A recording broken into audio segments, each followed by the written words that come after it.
Hello, everyone. Welcome to day 4, I suppose. Technically, this is so. It's great to actually see you all on camera. So thank you all for being here. There's absolutely no agenda for this whatsoever. It's just an opportunity to come and ask your questions.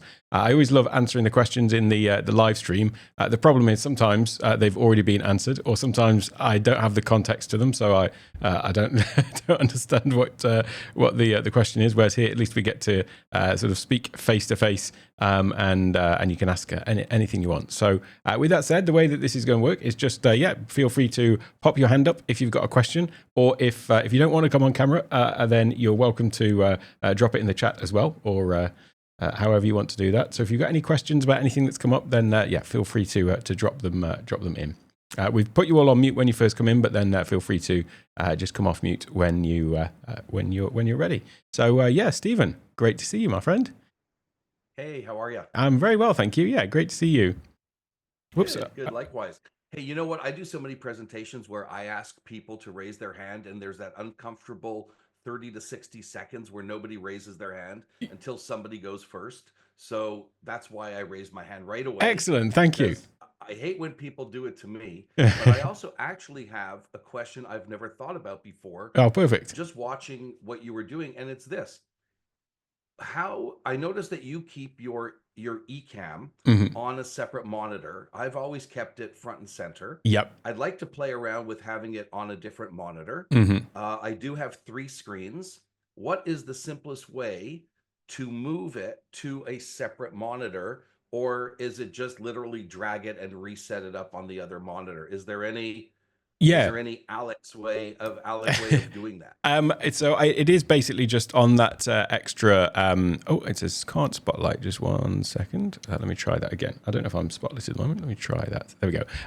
The thing that I've done there is I have just got it over on this monitor on the side, and it is literally just I just dragged it across. But then, like if I'm in Zoom, so right now I've got the main Zoom window up at the top, which I've just put myself on Spotlight. So let me put that back to the gallery. So I've got the gallery up there, but I've also got my the second Zoom window down here. And so because I've on Spotlight, I can still see the output there. So when I go back to the scene with the 2 of us, that would be down there. But yeah, it is just a case of dragging it across. If you use Moom, the window management tool that I mentioned the other day, that does work across monitors. So I've actually got a number of Moom controls. So if I'm recording, for example, or live streaming, sometimes I will put the Ecamm window in my teleprompter. But often I'll just use that, have the video monitor be the teleprompter, and it just leaves the Ecamm thing there. And the reason I like having it all on that one screen separately is because if I do need to make any changes or anything like that, it's all just there for me to see next to all of the other utility windows and things like that. So that's just my that makes my perfect preference. sense. Actually, I was playing around earlier today and just reconfiguring, the arrangement of my monitors through the system settings, which is also a cheat. Just move my left monitor to the center, my center monitor right. To Yes. the left. Yep. Right.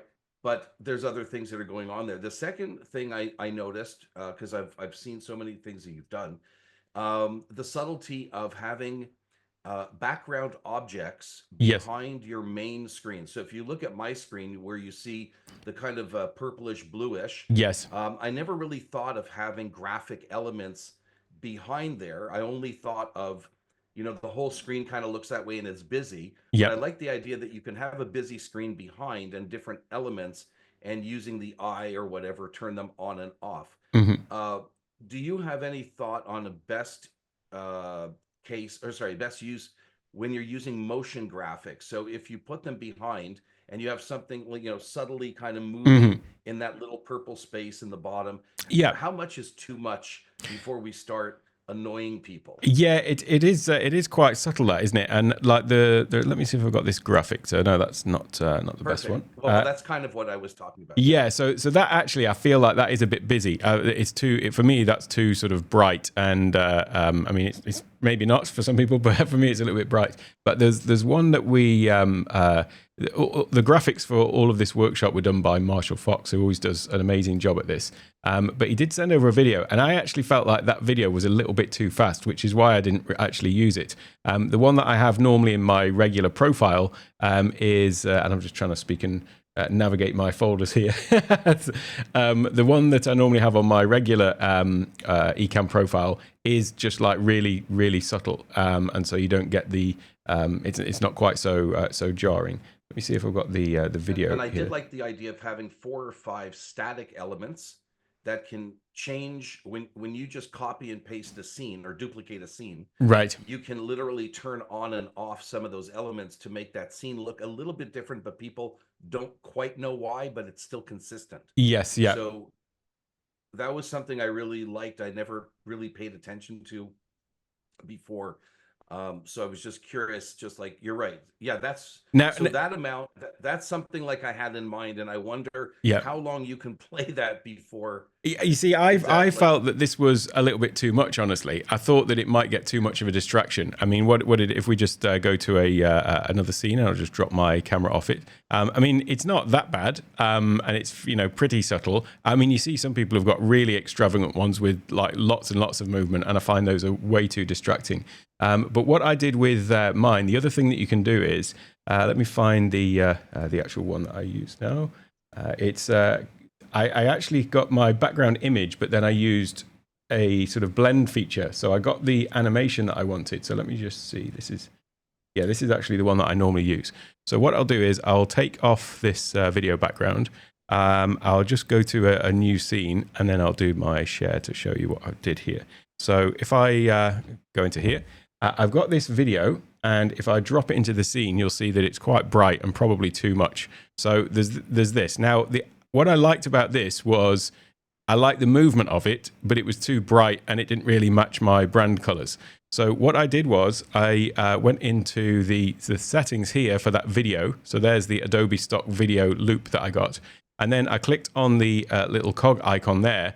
And then you've got this thing that you can use with any overlay, and it's called blend mode. And that is basically going to apply like that video, but it's going to blend it with the thing that's in the background.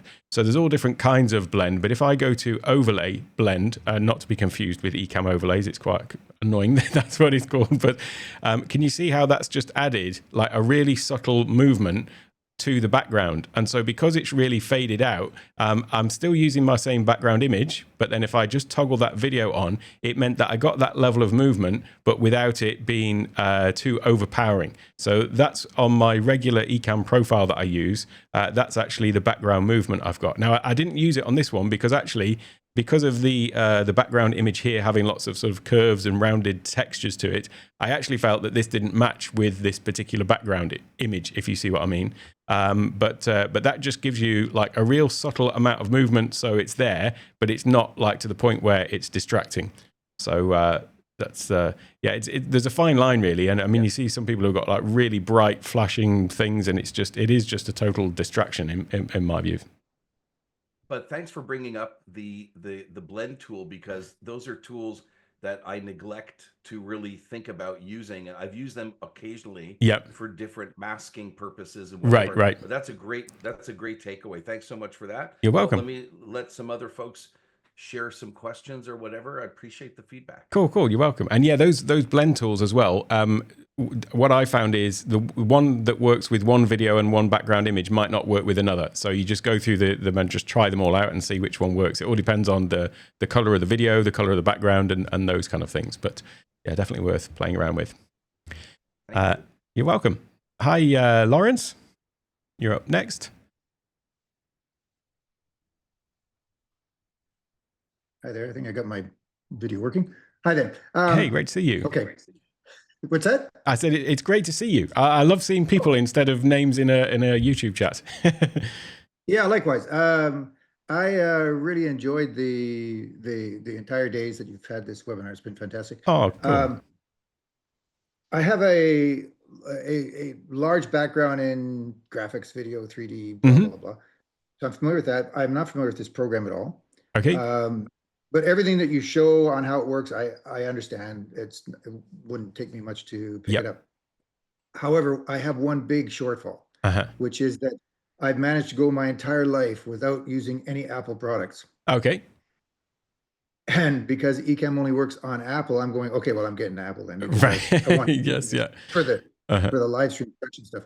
So this is the most basic, ridiculous question, I'm sure, and I don't mean to hold everybody up by asking something so basic, but what I'm really kind of just trying to understand is, I mean, can I use an iPad Pro? Can I use what level of Mac do I need to buy? Because these things are pretty damn expensive. Yeah.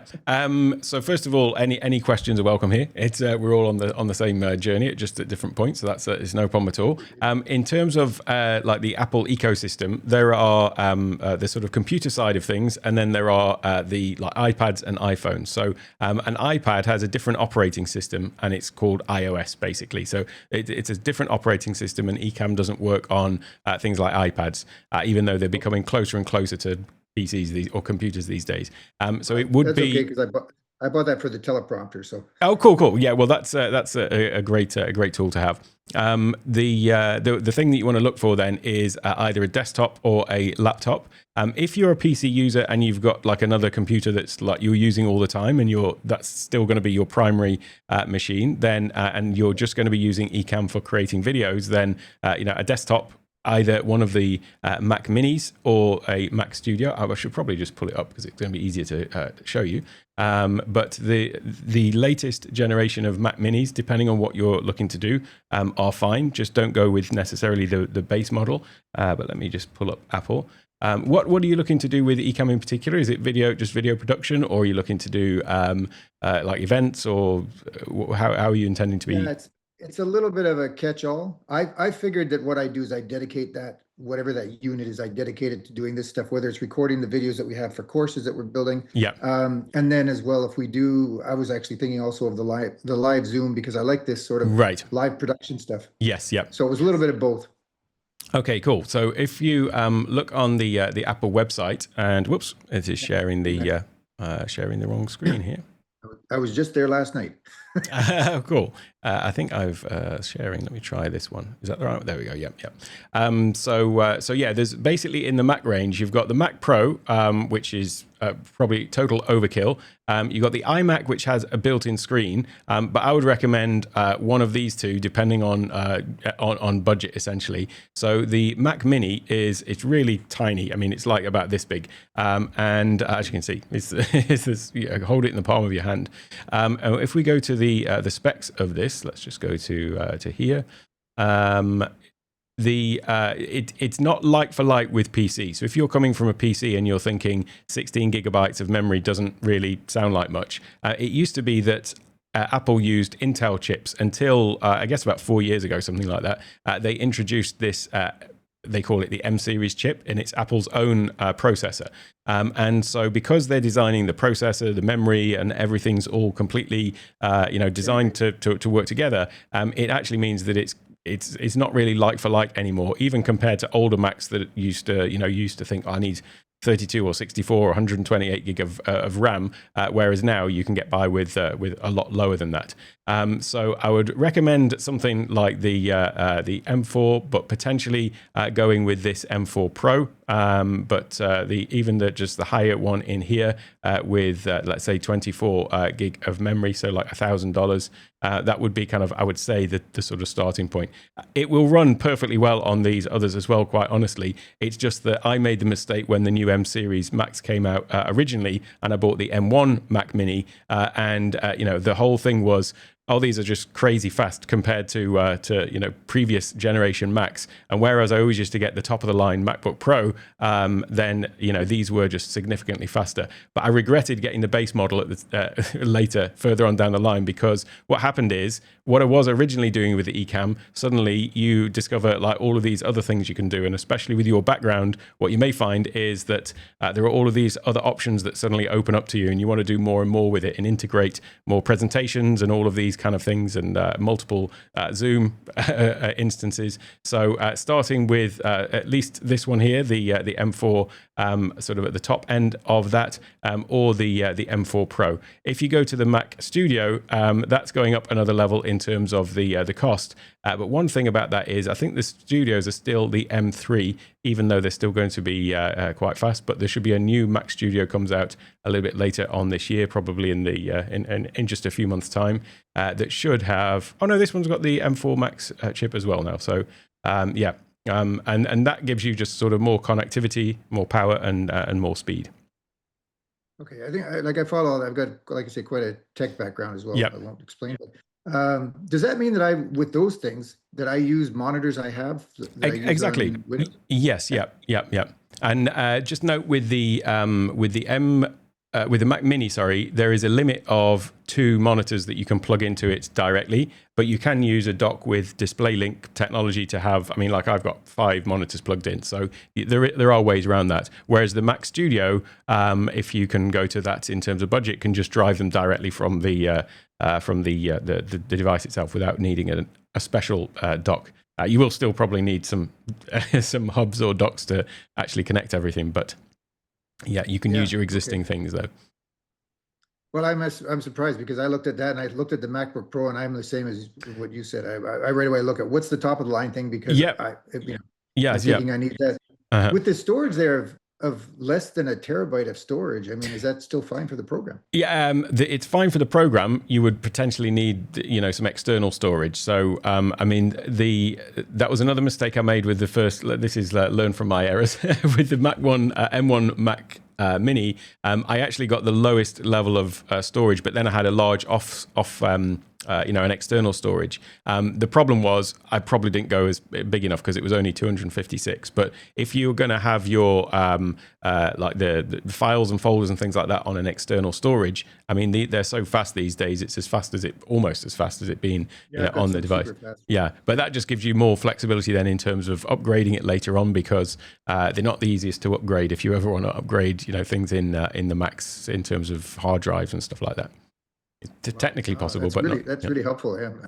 Like I say, it's a basic question in a lot of ways, but at the same time, it's like no, at all. It's all part of the process, isn't it, of understanding how to do everything.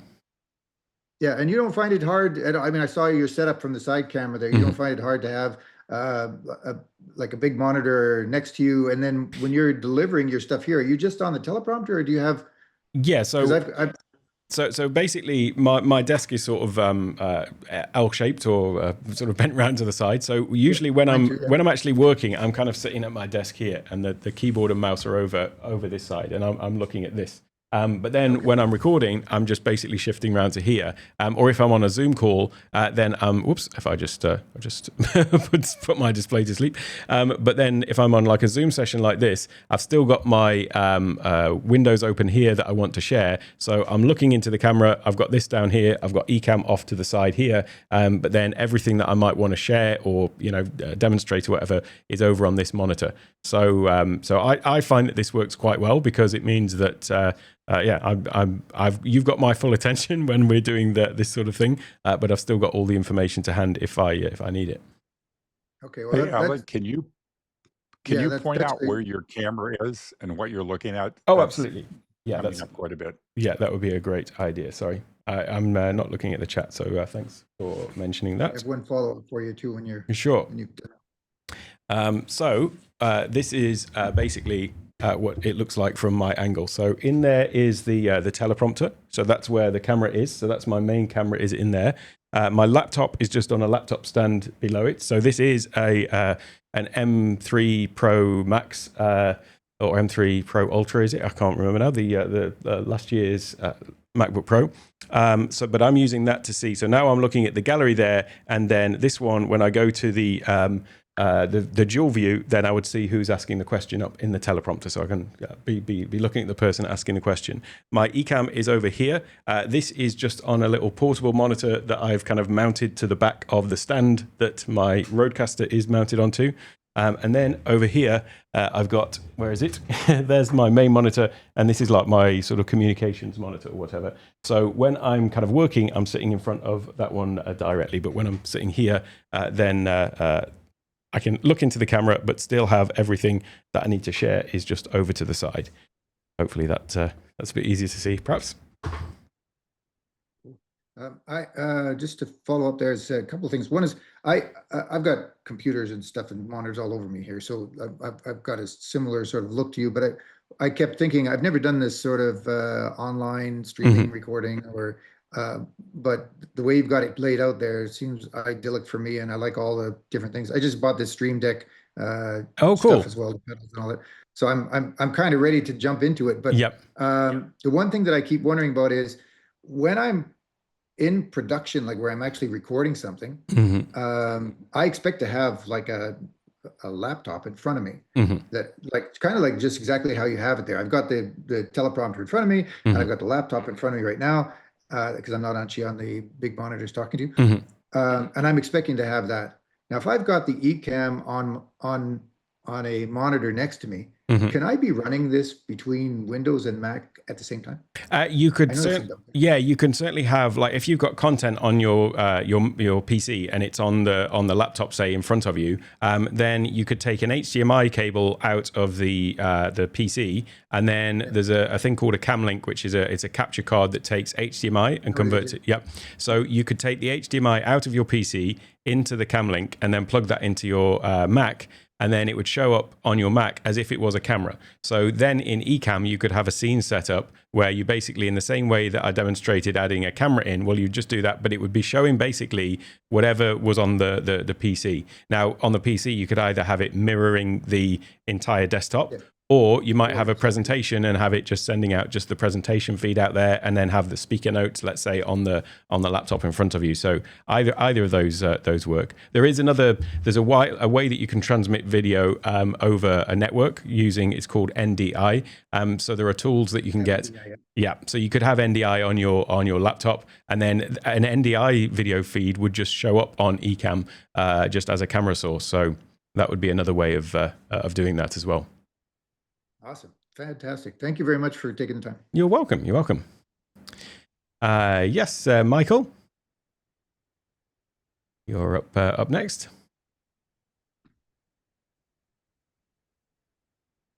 I don't know how to get me there. There we go. There we are. Good morning, Alec. Good morning. Great to see you. Same to you. Thank you very much for what you provide all the time. Such an education, motivation, and inspiration each and every time I've joined one of your events. So thank you for being here. Oh, well, you're welcome. So pleased to hear it. I just have a very, hopefully this is not too convoluted.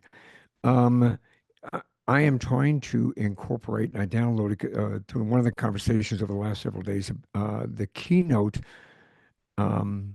integration into my Stream Deck. Right. And I can't figure out, because I'm going to be presenting a course in using the Keynote with myself. So I put the Keynote, I'm looking down at my Stream Deck like you can see it. I put my Keynote on the Stream Deck, and I have the Ecamm. So if I'm recording it through, I don't understand how do I work that between Keynote and Ecamm to make sure that I utilize both functions, because I'm having a hard time figuring that out. Got you. So are you using the live video feature into Keynote? Is that the thing that you're doing? Is it or just regular Keynote, a regular Keynote presentation? What I've done is, I don't know, I went to Elgato, and it's got a Keynote. I see. The Keynote plugin. Yeah. Let me just get this up then. And if I'm not supposed to do that, then that's absolutely the correct thing to do. You're spot on there. Let me just go back to this one here and make that the secondary display. Right. So here we are in the software for Stream Deck. It's literally just a case of where you've got the Keynote. Have you seen this part in your Stream Deck? So I do. Yes, I have that part in there. Okay. But I want to continue to use the Ecamm functions.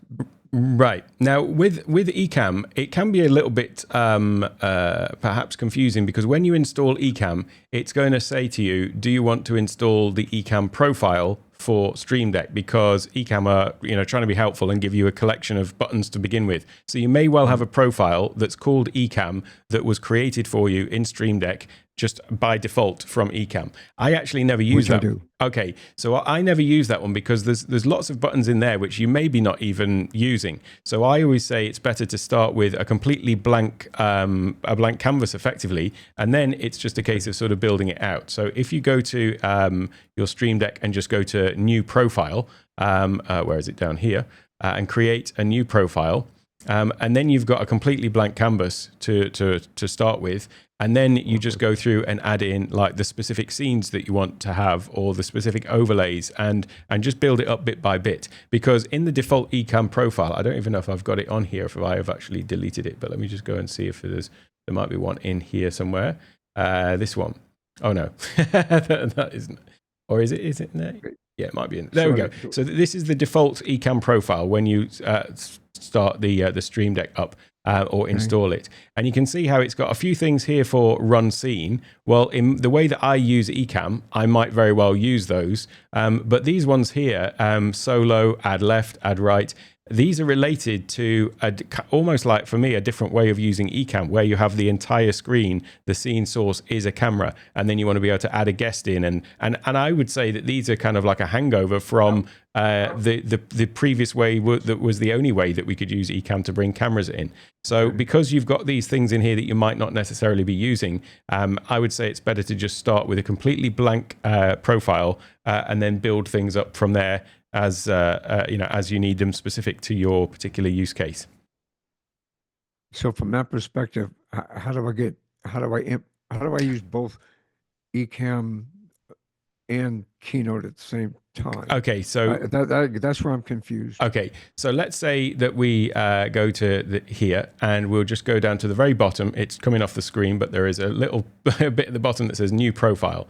So I've now created a new profile. So then we've got a collection of scenes in Ecamm that we've set up. During the session, I've shown how to do that. So if we just say, well, let's go and run scene, and this is my actually it's just defaulted to whatever scene I'm in at the moment. My top middle screen share. I could put another one over here, which and then I could change this to be my main scene. I have got one in here which is Keynote, as in running the Keynote scene that we set up. So there you can see I've got 3 scenes, and I can just switch between them by pressing the button, and it's going to change between those different scenes. And this is the Keynote one. I'm just not running the presentation at the moment. But then all we do then is we just simply go and say, now we want to actually be able to control the slideshow. So let's add next slide and previous slide like that. And if I actually just start the slideshow as well, I'm just going to start it so that you can see the effect. So I've effectively now got a Stream Deck profile that's got some control over Ecamm, but it's also got control over Stream Deck. So now if I press this Keynote button here, it's going to take me to my Keynote scene, which is this one. And then I can use the forward and backward to go through to the next slide, the next build in the presentation. So I'm bringing Keynote into Ecamm in this way.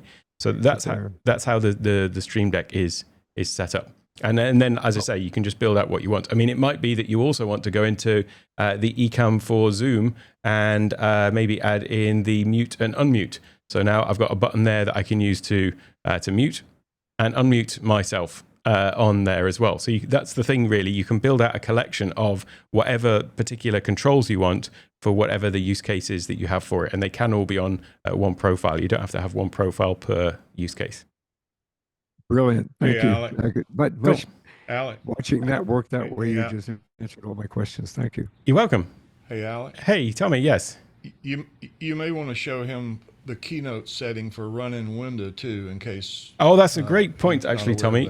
Yeah. Thanks for that. That's a great point. When you when you run Keynote, the default is going to be that it's going to take over the whole screen. So it can be useful if you go to, let me see, just share this whole window. So I'll share my whole window, and here is my Keynote. I'll come out of the presentation. If you go up to the play menu up at the top, and then here you can see that the play, you've got the option of either in full screen or play in window.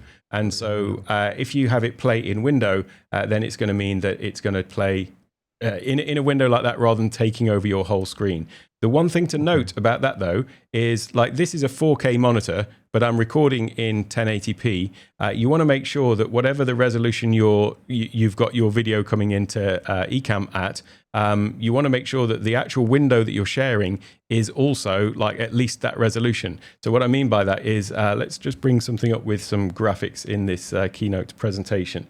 I'll just come out of it and just go to one that's got something on screen. So I'll just play this one.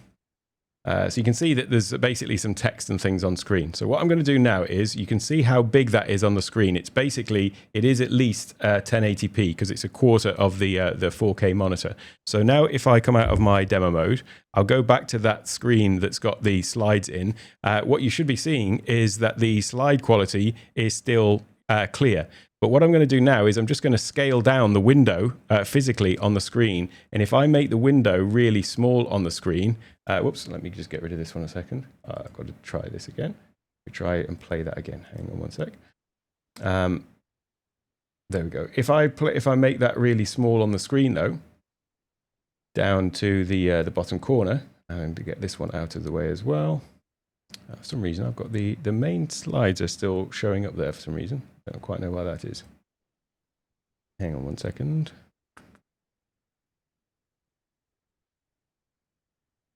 And for some reason, my Keynote is freezing up on me. let me try this again. I didn't mean to break you. No, it's okay. It happens. It always happens when I go and do a demonstration of something. It's it's always the way.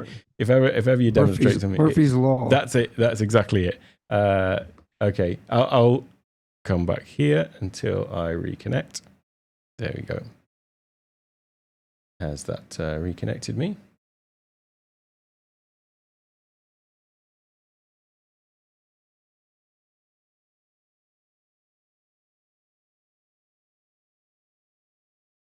Recording in progress. There we go. Hello?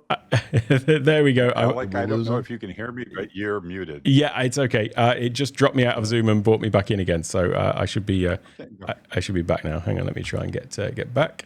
Life happens. It does indeed. Now, is my video showing for you? It's not showing for me. No, you're frozen. The screen is frozen. The screen is. I'm not seeing it. Okay, let's try this again then. There you are. Oh, you're back. I'm back. Okay, cool. Right. So let me just try and put myself on Spotlight again. Lost my Zoom controls here. And funnily enough, the Stream Deck that everything is also. There we go. I'm back. Okie dokie. Yeah, what I was trying to show you, and I think I might actually be able to do it now, the risk of breaking it again. But let me just go back to my Keynote scene. Let's see if this is going to work. I just need to change this again. Sorry, I just need to set up my Stream Deck again. Okay.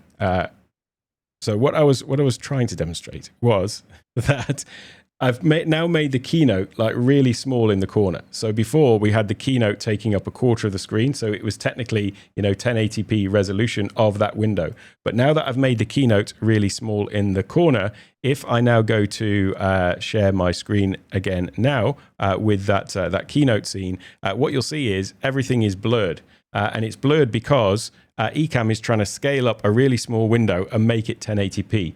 So that's just something to note, is when you're popping out the window or playing a presentation in window, you've got to make sure that it's also matching the resolution that you're recording in, even though it doesn't need to take up the full screen. So as I make it bigger, you should see that the screen will just suddenly get clearer. And that's because it's a screen share of the video.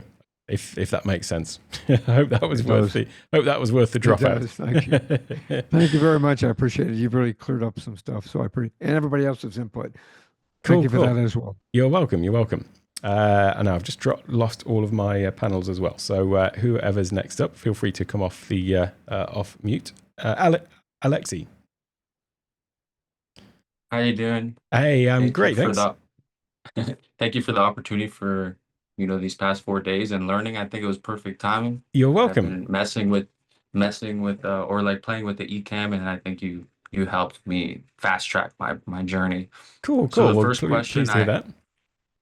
first question I have is, I don't have a Stream Deck, but I have invested into all of the equipment, like the camera and everything. Yes, So at the moment, and I have a display, like the thing, the display link thing, Yes, yep, the hub. Uh-huh. So I have everything, 2 monitors, a Mac, but I wanted to see what are the essential hotkeys I would need. Yep. And I do like public speaking and coaching webinars, and I want to do courses. Yep. And I also do like Toastmasters. So I wanted to see how can I share like the keynotes, or what keys would I need to do that. Yeah, so on the keyboard, actually just the numbers, like, you know, the numbers across the top. So if I press the numbers, hopefully if I'm in Ecamm, it should now.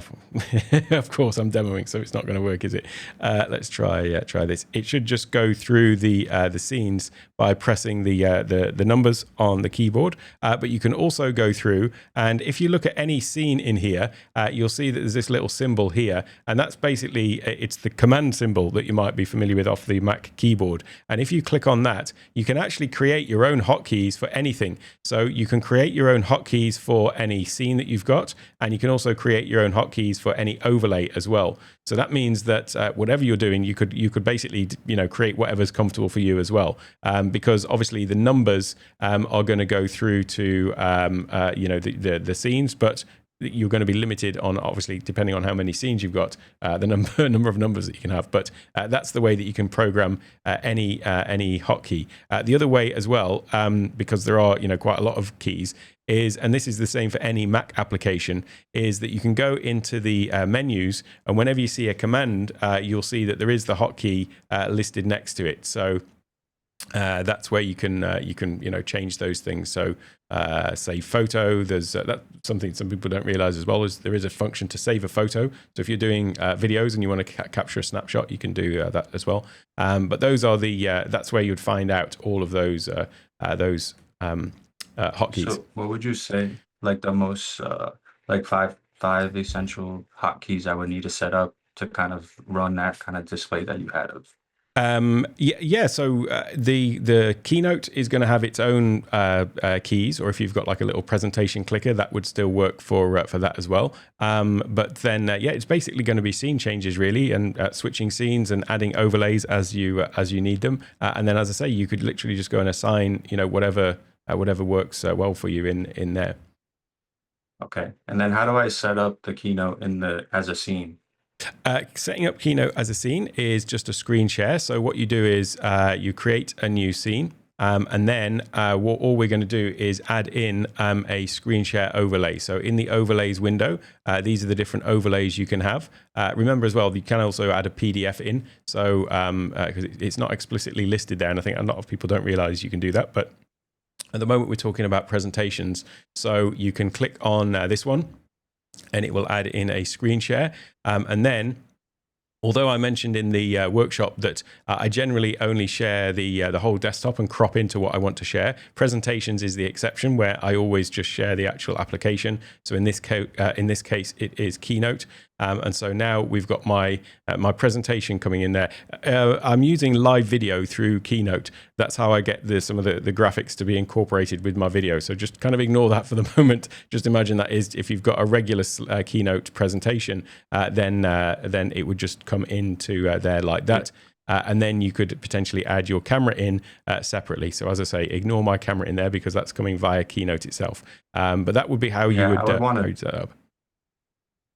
Yeah, I would want to do it the way that you're doing, where you're kind of standing in the presentation. Okay, like cool. If I added quotes or something. Yeah. So how would you do that? So, okay, so that's is, if I just go back to my other scene, what I'm doing with Keynote in that case is I've got my Keynote presentation down here, and let's just make this a lot bigger on the screen so we can see it.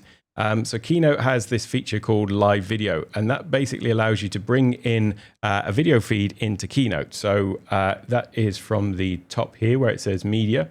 So then you can add in a video, live video, and then you just select the camera that you want. The reason why I do that is because that enables me to have my slides where I've got some information that I want to bring on the screen. So like this is from the the session yesterday or whatever, and I want to have it so that I'm still very much part of the presentation, but I just need to have just that little bit of information come on screen. Or I might need to take up a bit more of the screen if it's something more complex, like when I did the demonstration of the lighting on day 1 or 2 or whenever it was. And other times, you don't really need a full slide. You could literally just have a title coming across the bottom. So the thing that I use to do this is there's a function in Keynote called Magic Move, and it's basically just the transition. So if I show you how this works, if I click in a shape and I just add a shape on here, what Magic Move does is it's a bit like live motion in Ecamm. So live motion is that thing where it will animate your camera from one place to another. So if I now just duplicate this slide, and now I'm going to take that same shape, but I'm going to move it somewhere else and make it a bit bigger. And now if we go into the scene transition, so that is in the animate section, and we go to the effect that we want, we can use this Magic Move.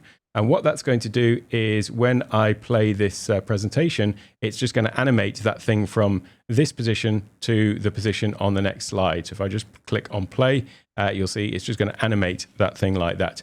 Now, why that's useful is because we can incorporate that then with our video. And so that's all I'm doing in these different slides. When I want something to kind of animate onto the side of the screen, you can see here, this is the slide and here's my camera, but actually there is this information, or sorry, not information, these elements I should say, that are kind of off the screen, and they're just sitting there out in the wings, if you like, waiting to come on. And when I go to the next slide, what I've done is I've moved my camera across, so my camera was there, and it allows me to just sort of move that across slightly to make space for this information to come on from the side. And so the effect that we get from that is this. So we've got my camera, and then when I transition to the next slide, it slides on this part. So that was the magic move happening. And then I'm just using the regular PowerPoint builds to add on elements. So the next animation is this, and then the next one is this, and the next one is this, and then it uses Magic Move again to kind of move that off the screen.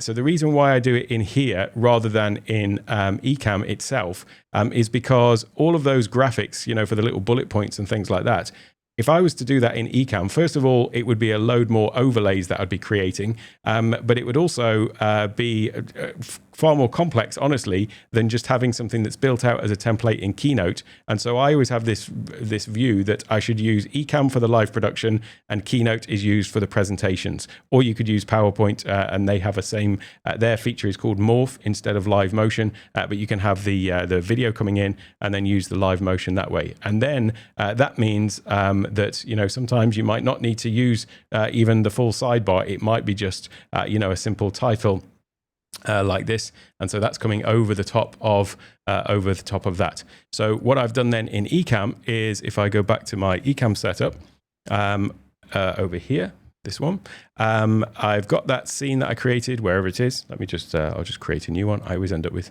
a load of empty scenes at the end of these things, but there we go. I'll just add in a screen share overlay just once again, and now if I go to the details of that scene, and I'll say I want to share the, instead of the desktop, going to share Keynote. And now it's bringing Keynote in, but Keynote is also including my camera. So you're seeing my camera come in via Keynote. And now we can make that the sort of full screen or however.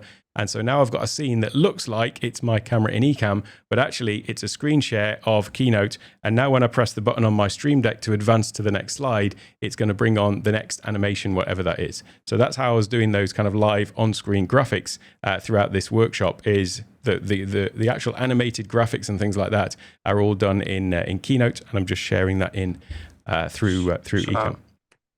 So I would need to set up hotkeys to be able to change the presentation scene. Yeah, so it's the key to advance is usually to be honest, this is kind of the reason why if you're investing in studio gear, Stream Deck is honestly so powerful. You can also get the mobile version though. So if you've got an iPhone, there's a mobile version that you can try it with that first. And I think you might have to, I think it's free, but then it's you pay like a minimal fee. I'm talking like $3 a year, is it, or $3 a month? I can't remember, but it's a low cost thing. But then you've got the buttons on the phone, and that could be a useful way to do it, because the thing with hotkeys, like pressing the left and right arrow will go through your slides in Keynote, and pressing the hotkeys that you've got in Ecamm will change the scenes. But that has to be the active application, so you need to be sort of clicked into PowerPoint or Keynote for the left and right arrows to work, unless you've got like a sort of presentation clicker or whatever. So that's the issue with hotkeys, is unless they're what they call a global hotkey that will work wherever you are in whatever application, it can cause issues if you're don't happen to be in that application at the time. Okay. So yeah, that helped a lot though, because if I was doing a presentation standing, I could use the Stream Deck on that app. Yes, yeah. And then I guess one last question. Sorry if I'm That's all right. No, they're asking too much. They're all good questions. Don't worry about it. So if I have because I think you mentioned if you're on like a Zoom or Google call and you're not the host, how would you be able to, without having to share? You said you just pretty much your camera would already be doing it. Yeah. So regardless of whether you're the host or co-host or anything like that, just to be able to come in and do what I'm doing, like when I'm just switching between regular scenes, like these scenes, all I'm using there is Ecamm's virtual camera function. So in that case, it's in Ecamm itself. You'll go up to the top, and then there's an option here which says output. And then it says virtual cam. So you just click install virtual cam if you haven't already, and virtual mic as well. You can do that. So if you've got any audio from Ecamm, it will go in as well. But then just in the Zoom settings, you're just setting that as your camera. And that's completely separate to whether you're the host or co-host or anything. So you'd still be able to take your production, as it were, into Zoom. The thing that you would need to either be the host or co-host or ask permission would be to do what I'm doing right now, which is where I'm pulling a Zoom participant out of the Zoom, and then they're in my production sort of side by side. But even that, you don't need to be the host. You just need to request permission, and then they'll click.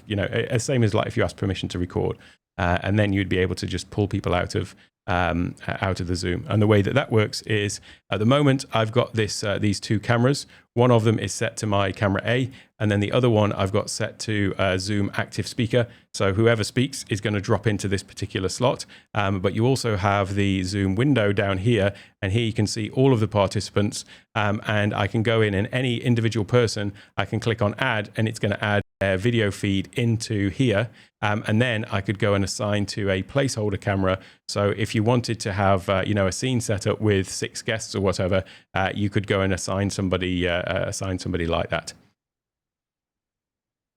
So so that's how that works. But for that part, you just need to request permission to do that.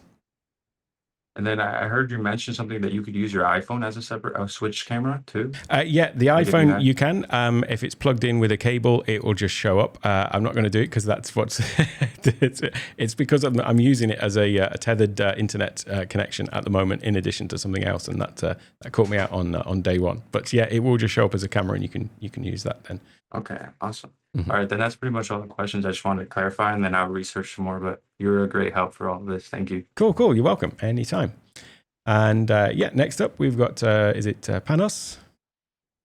Yeah. Hi. How are you? Hi. Great. Thanks. Great to see you. Again, thank you for all the amazing content. Welcome. First question is, what we're doing now that you have me in the active window, I should use from Ecamm the Zoom feature that has inside in order to be able to do that, right? Absolutely. I cannot do a virtual camera using Zoom. Yes, absolutely. That's correct. Yeah. So you need to be using the Ecamm for Zoom rather than regular Zoom. If you're using regular Zoom, you can do everything into Zoom, but you just can't pull the participants out. So I need to do it with an interview only. Yes. Yeah. Okay. And another thing that's happening to me, I don't know if it's happening to you, is like when I'm sharing my screen through Zoom, because I'm sharing my screen in other webinar softwares like Webinar Jam. In Webinar Jam, it's crystal clear. In Zoom, it's a little bit blurry. People, let's say if they need to read something, if I click here, share screen, let's say now, and I go to like a website that has like small letters. Yes. Now they can't read. Is it a Zoom problem that, or can be fixed in some way? So with Zoom, it's kind of annoying really, but even if you've got a pro account, like a paid account, the default resolution, although they say you get HD resolution with it, they don't activate it by default. So you need to contact Zoom and ask, say, I'll get there's a little guide. I'll drop it into the chat that I created. But you need to just basically say, can you enable HD for my account? And then they'll go ahead and do it. And then once they've done that, especially if you're using Ecamm for Zoom, it will just sort of force it into that HD then. And that's the issue. What you can do as well is if you go into your settings here, and if you're using Ecamm for Zoom or regular Zoom, it's the same thing, but I'll open up the Zoom meeting settings.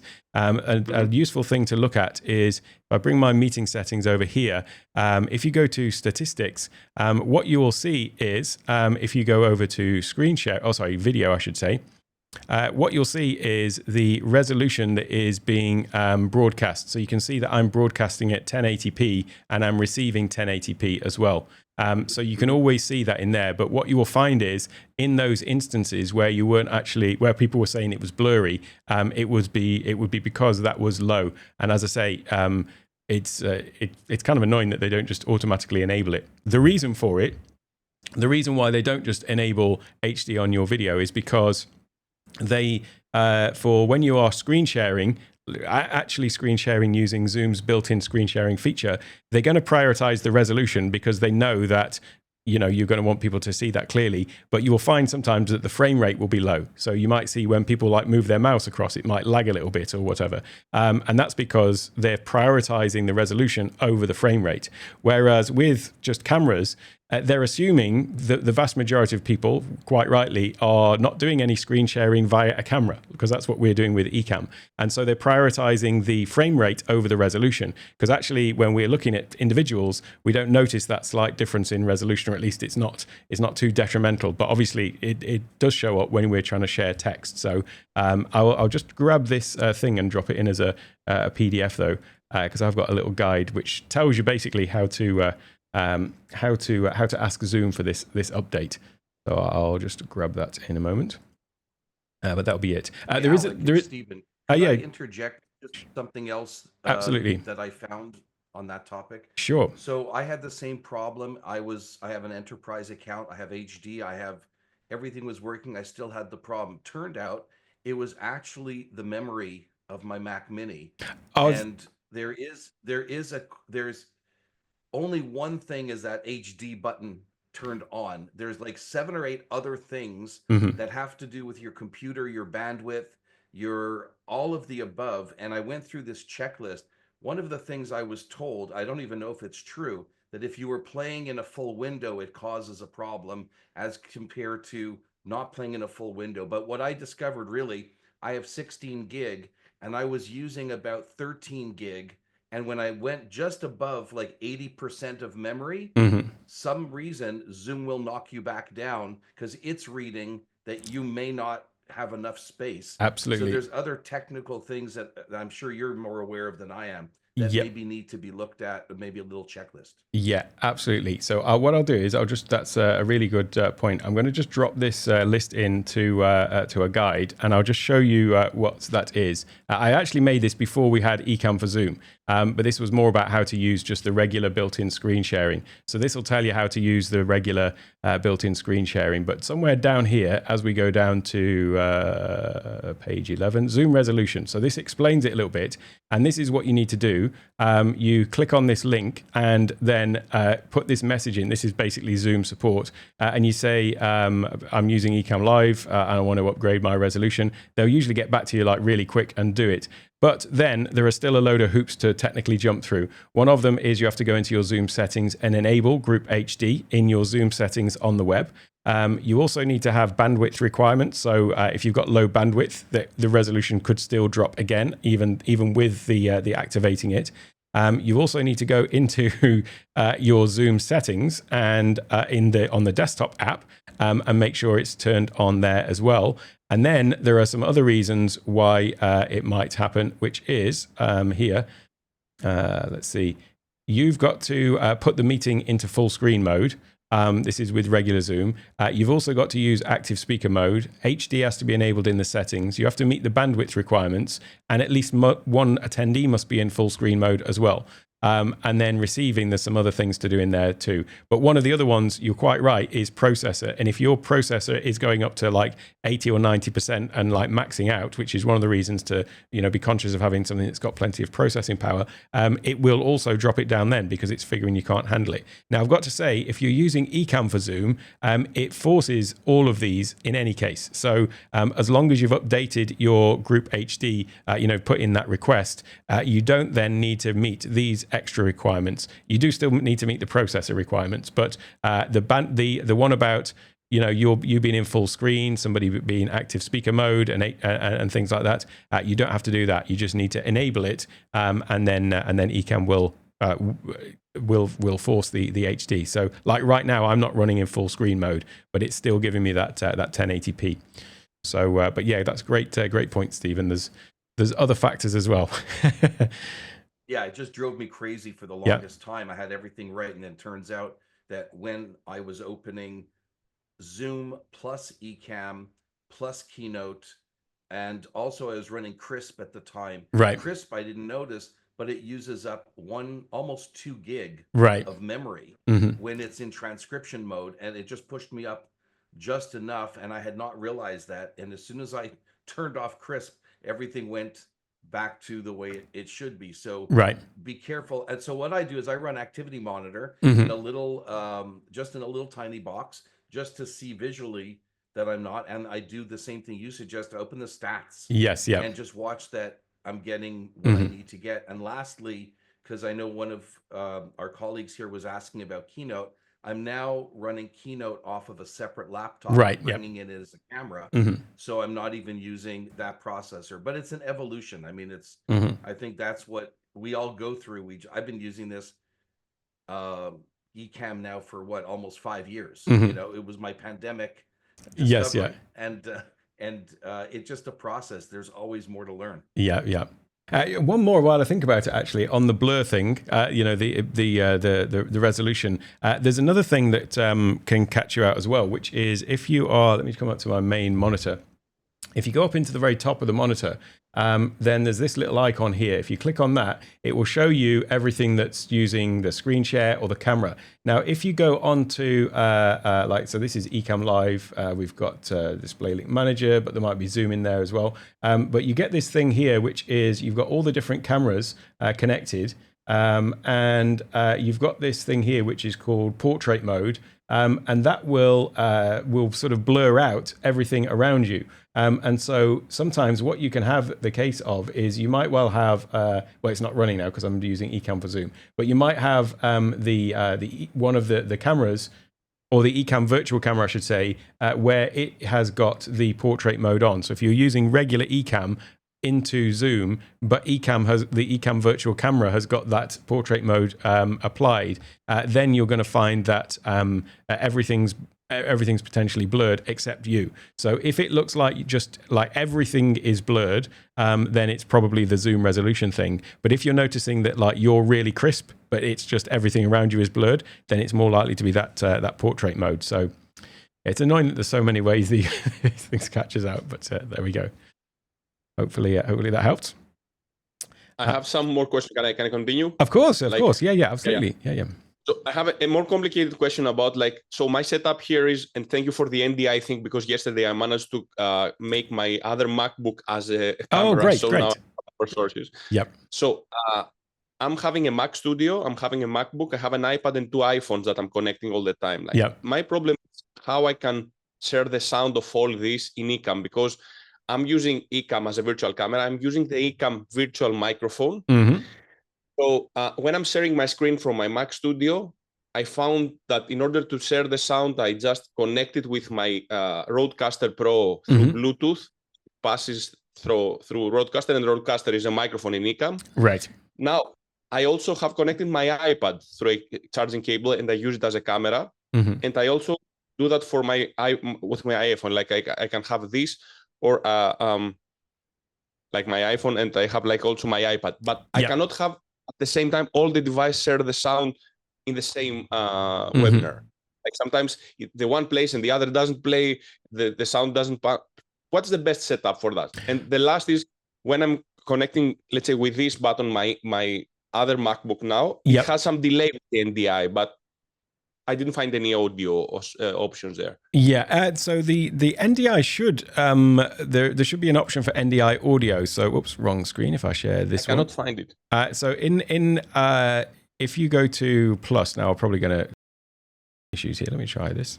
So where you've got the sound levels, there's a little plus symbol next to it, and if you click on that, then you should have some extra options. And there is an NDI audio. So if you're transmitting from NDI from your other machine, that could be one way to get that to go across. So it would pass that through. Apart from that, though, there is a kind of a limitation really on how many things can be passing audio through at any given time. If you have got the Rodecaster, another option for the Rodecaster would be, is it the Rodecaster 1 or 2 that you've got? The one, yeah. The one, yeah. I will upgrade it to 2, but for now I have the one. Okay. So, then it's a case of how you could get the audio from those other devices into that, perhaps. That might be another way. But yeah, if you've got like your main microphone, obviously, then you've got this one potentially to activate the NDI audio. Then you've got one going in Bluetooth into the Rodecaster. Then, yeah, it is, unless you take it into the computer some other way and then route it in from there, it would be a case of getting it into the Rodecaster, like taking it in as another channel, for example. So, if it's on a phone, then maybe having a dongle coming from the phone into a 3.5mm jack and have that go into the Rodecaster and bring it in like wired like that. But yeah, there's only 2 channels that you can add in this way. Okay, so I have to change that all the time if I want to share sound from a different device, right? I have to change this setting there. Yes. Yep. Okay, yeah, because that's a little bit complicated when you're running like the web, but yeah. Sure. I mean, I don't know exactly what you're sharing and how you're sharing it, but maybe it could be if there are things that could be offloaded to, like, so you've got like a device that's for all the shared content. But I'm guessing you will have thought of that if that was an option. So, yeah. No, I cannot connect all my devices to Rodecaster. I mean, like, because when I'm using the cable to connect it to my Mac Studio so I can use my iPhone as a camera. Yes. Then I cannot have also another cable like to put of course. Yeah, of course. The sound. So I cannot have two cables on the iPhone at the same time. So that's why I cannot do that. Of course. And I have only one Bluetooth connection with my Rodecaster. So I can have one device like my Mac Studio. So when I share my screen from Mac Studio, I can pass the sound, but that's the best. Another thing to do would be, there are some, we talked about NDI. So there is, what's it called now? There's an NDI app for the phone, and I forget what it's called now. NDI HX Capture, which basically is capturing the screen from the phone. So that's another way to send your phone screen over NDI to the computer. That would then free up the port to potentially, take the audio into the Rodecaster. Then maybe. That's a great idea. That's great. And the last very fast question is, when I'm connecting my iPad as a camera, sometimes it crops by itself and I cannot find the way, like it doesn't present the whole. So what it is that's because you're showing your iPad as a camera, the default is going to be that it's going to be 16:9. So if you go to the you've added a camera overlay and you've picked up your iPad, and then you come to where it says here shape, and it defaults as 16:9. If you just change that to custom, then you can you're sort of free to move that around and crop it or whatever. Oops, let me unlock that. So then you'll be able to adjust the size and whatever, and then you should be able to get it to fit. Now, if I don't want to crop it, it doesn't appear the whole thing. It's already cropped by itself. So I don't want to make it even smaller. But so I want to make it bigger. Got you. So what you should find though is if you go into the if you make the shape custom, it's because the iPad isn't 16:9. The iPad is like it's a smaller aspect ratio. It's the difference between them is not as great. What you should find is if you've got it as 16:9 and you just drag the side in, so rather than this is cropping, like where I'm cropping the side, that's different to if I just drag the side. What you should find is as you just drag the side in when you've got a custom shape, you should be able to get this to match the aspect ratio of the iPad. And at that point, as you start bringing in the sides, you'll find that more and more of the iPad screen will come in until it's exactly the right size. That's the steps to take, is go to the little pencil icon, change the shape to be custom rather than 16:9, and then just not crop, but drag the side in until it becomes the same aspect ratio, and you should be able to see it all. I haven't got one set up in here, but I have got an iPad scene set up in my regular profile. Okay, perfect. Thanks so very much for everything. You're welcome. You're welcome. No problem. Claudio. Oh, you're still on mute. I'm sorry. Oh, Yo. now. Okay. Cool. Hello, welcome. Alec, thank you so very much for all your patience and your willingness to share all your knowledge with us. Welcome. The thing is, from what I have been watching previously, my question is much simpler, much less complicated. The thing is, I'm a journalist and I have a newscast, a daily newscast from Monday to Friday, about 30 minutes long. Mm-hmm. And I have this opening, and then I start talking about the news. And usually I'm on the left side of the screen. Yep. And I show some images on the other side. Mm-hmm. If I'm talking about inflation, I'll show some money, whatever. If I'm talking about politics, I'll show some person, whatever. Mm-hmm. And this goes like that. Sometimes I insert video or whatever. My question is, I'm very illiterate as far as setting up Ecamm. Mm-hmm. So yesterday I was watching you and you mentioned something about setting up scenes and you showed the buttons. And I was thinking, how do I do this? Do I create a scene with myself on the left and stationary like that, and then put all the images in order, mm-hmm. and just press next scene, and I stay there, and the things will show up. Mm-hmm. How do I do that? On top of that, as I was listening to you a few moments ago, you were mentioning Keynote. Mm-hmm. Would it be better to use Keynote together with Ecamm to insert these things? How, I really know this. I really need this step-by-step thing on this. Can you help me? Absolutely.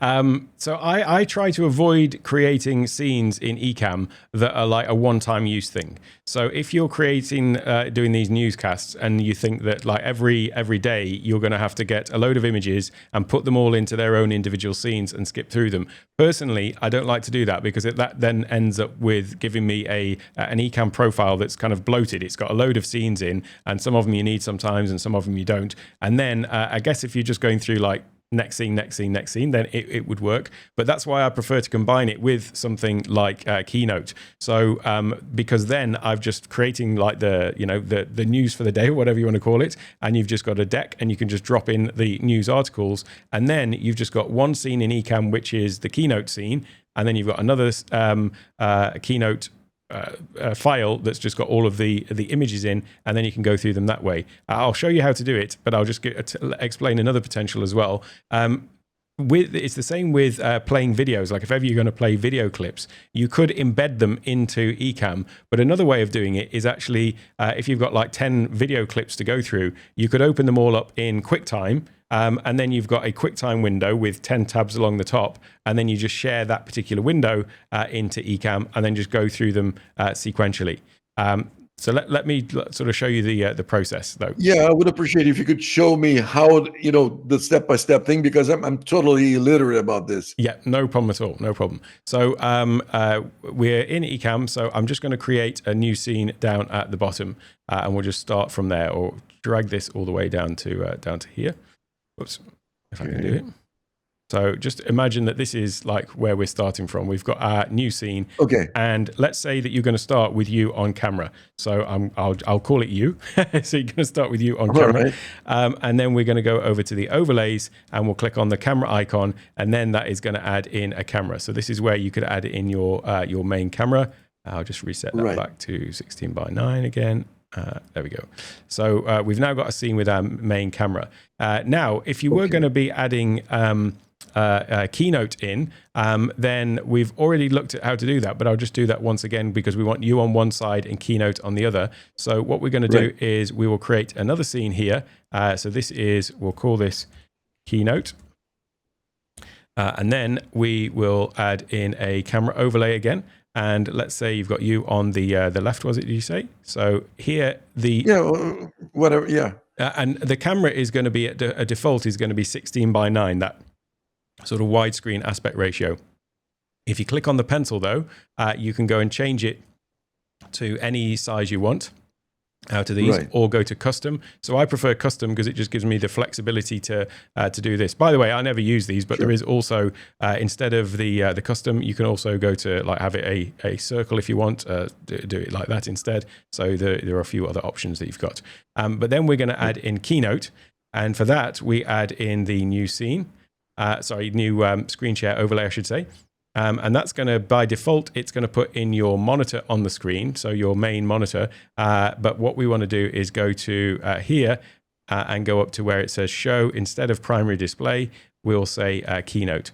So now we've got a scene that is sharing you and also Keynote.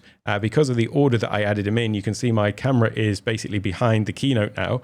So if we go over into the overlays menu, you can see where it says showing current scene. We've got the camera, and then we've got the screen share. So I'm just going to move that up above. And when I do that, you'll see that the camera then just drops up to the top. And I'm just going to make this my camera A. So now we've got our camera and we've got Keynote. So then it would just be a case of going into Keynote, and I'll share that now. So if I go to Keynote here, let me just end this one, into Keynote, and then we could create a new Keynote file. So insert, file new, I should say. And now we can just go to either use a template that they've got in there, or just create a new presentation. And then you could, style this however you want. So maybe have like a background image or something like that. And then basically just, drop your images into here. So let me just take any old image from Adobe stock or somewhere like that. So whatever that is, I'll just drop that in there. So now we've got an image that is in that slide. And then you could, move that around, position it. Obviously, it's going to depend what your news article is. But then you could just click and add new slide. So new blank slide. And then you could add a different image onto that next page like that. So basically for your show, the prep that you would do would be just adding in new slides and then just adding in the images that you wanted for those different slides like that. And then you would basically play this slideshow when you were ready to do your show. So you'd play this slideshow. I mentioned earlier about playing it in the window. And so then what you're going to see is now you've got you on one side, you've got your presentation on the other. And as you go through the next slide, it's going to bring up the next news article. So you can play around with it. How do I play the next slide? Because I don't want it to play automatically. I want to be able to finish reading a little bit of story and then go to the next. So how do I do? In Keynote, if you've got Keynote as the sort of active application, then the left and right arrows are going to go sort of forward and backwards through those things. So that's as long as it's active, that's how that would work. As far as my background, right now it's just the fake background for Zoom or whatever. Yes. But I do have a moving background on when I'm presenting my newscast. Right. So would that interfere in any way?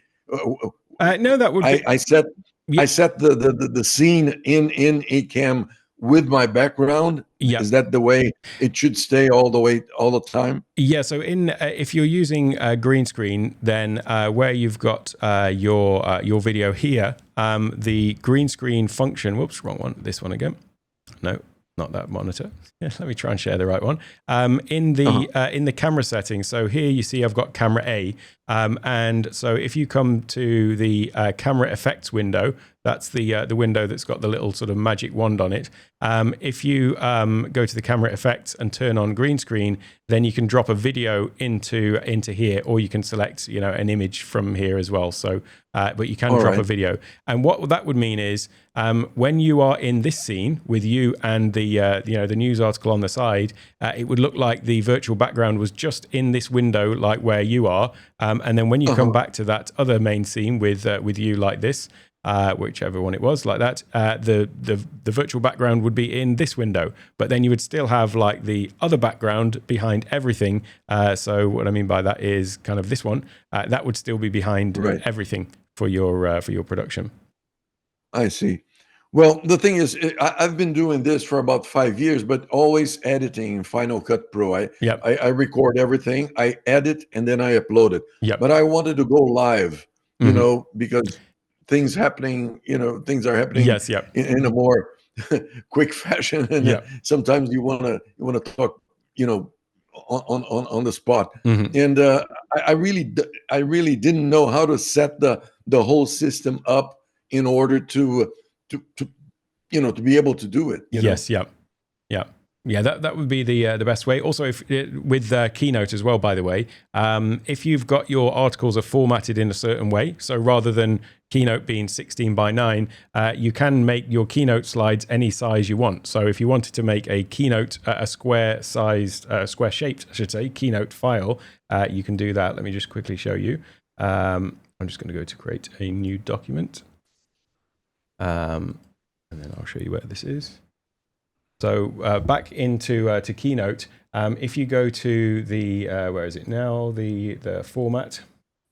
Document. So go up to the top here where it says document, and you can see how you can choose between widescreen 16 by 9 or standard 4 by 3, which is kind of like the old sizes of slides. But you can also go into custom. And if you go into custom, you could make it, 1920 by 1920 if you want. And then you're going to have like a square slide shape that you could then incorporate into Ecamm. Like if that's if you wanted a square shape to put all of your articles on, then you could use it in that format. Okay, well, I'll try, and I'll review this because this is going to be recorded, so I'll have to watch it again and absorb everything that you talk about. Well, Alec, thank you so much. Appreciate it. No problem. By the way, the email that went out today about this event, it said underneath the button, "This event will not be recorded," but trust me, it's being recorded, so it will be available. Yeah. All right. Well, thank you so much. You're welcome. No problem at all. Yes, George? Yes, you can call me George. Namaste. Great to see you. Thank you. I'm from Peru. I'm an ex-race car driver, and thank you very much for all this. And I discovered Ecamm to do exactly what our friend Claudio Lessa, that I guess he's a Brazilian from his accent. Obrigado. And then, so exactly the same. Daily news. So I'm a race car driver, and I can bring you the news of the paddock, and from 2 or 3 sources: Autosport in the UK, Daily Express in the UK, BBC, Formula One.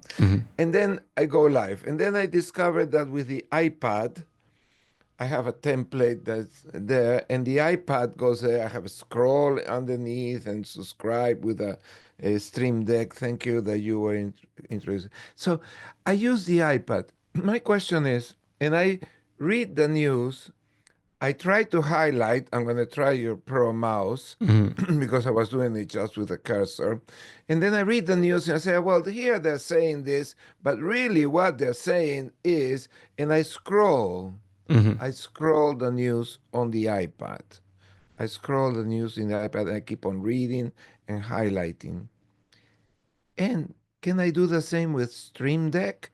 Just press, because I have to go to Safari, and I have the tab open of Autosport. I have the tab open of Daily Express, and I go to Safari, and I have to go and press the tab to show on the iPad. Yep. Can I do this on the Stream Deck? So the Stream Deck can't control the iPad, but if you wanted to scroll news and you could have it on Safari on the computer, then like when you're on a page, then it's the page down button is the one to scroll down. So in theory, what you could do is you could have the iPad. Now I'm probably going to be able to show you this actually if I just get my Safari up. So let's try. I'm just going to share everything because that's probably easier in this case.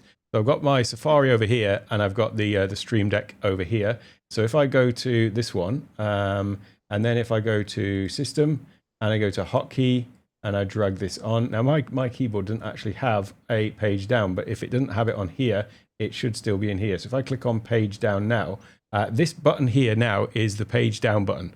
So if I click into Safari, and Safari is now the active window, and I press that, you see how it's scrolling down through the page.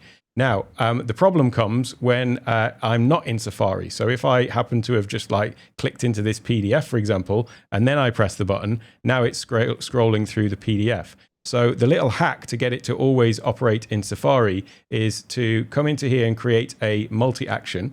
And the first action we're going to have is open application. Now, obviously, Safari is already open, but if you have got the application open already, then what it's going to do is it will switch to that application instead. So I need to come into here to go to app, and if I search for Safari, it should find it. So now the first step in this multi-action is switch to Safari, and then we can use the keyboard shortcut, which is, where's it gone now? Whoops, not scrolling now for some reason. It's up here, isn't it? So where have I gone? I'm confusing myself now. It's somewhere here. I've lost it. Hotkey, there we go. I'm just completely blind for a minute there. So if I go to there and go to page down again. So now the point is, what this multi-action is doing is it's switching to Safari and then it's doing page down. So that means that even if I'm in another application like this PDF, I'm in preview, when I press that button, that multi-action on the Stream Deck, it's still switching to Safari and scrolling down in Safari. So that would be the way that I would recommend doing that, because then you can still always control Safari, and you could obviously do the same for page up as well to get back to where you are as well. Okay, that's right. That's right. I thought that by pressing on Stream Deck Autosport, it will come up Autosport, and I can scroll and open the page with the mouse. I see what you mean. Sorry. Well, if you just want to come to that particular page, maybe I misunderstood then. Yeah.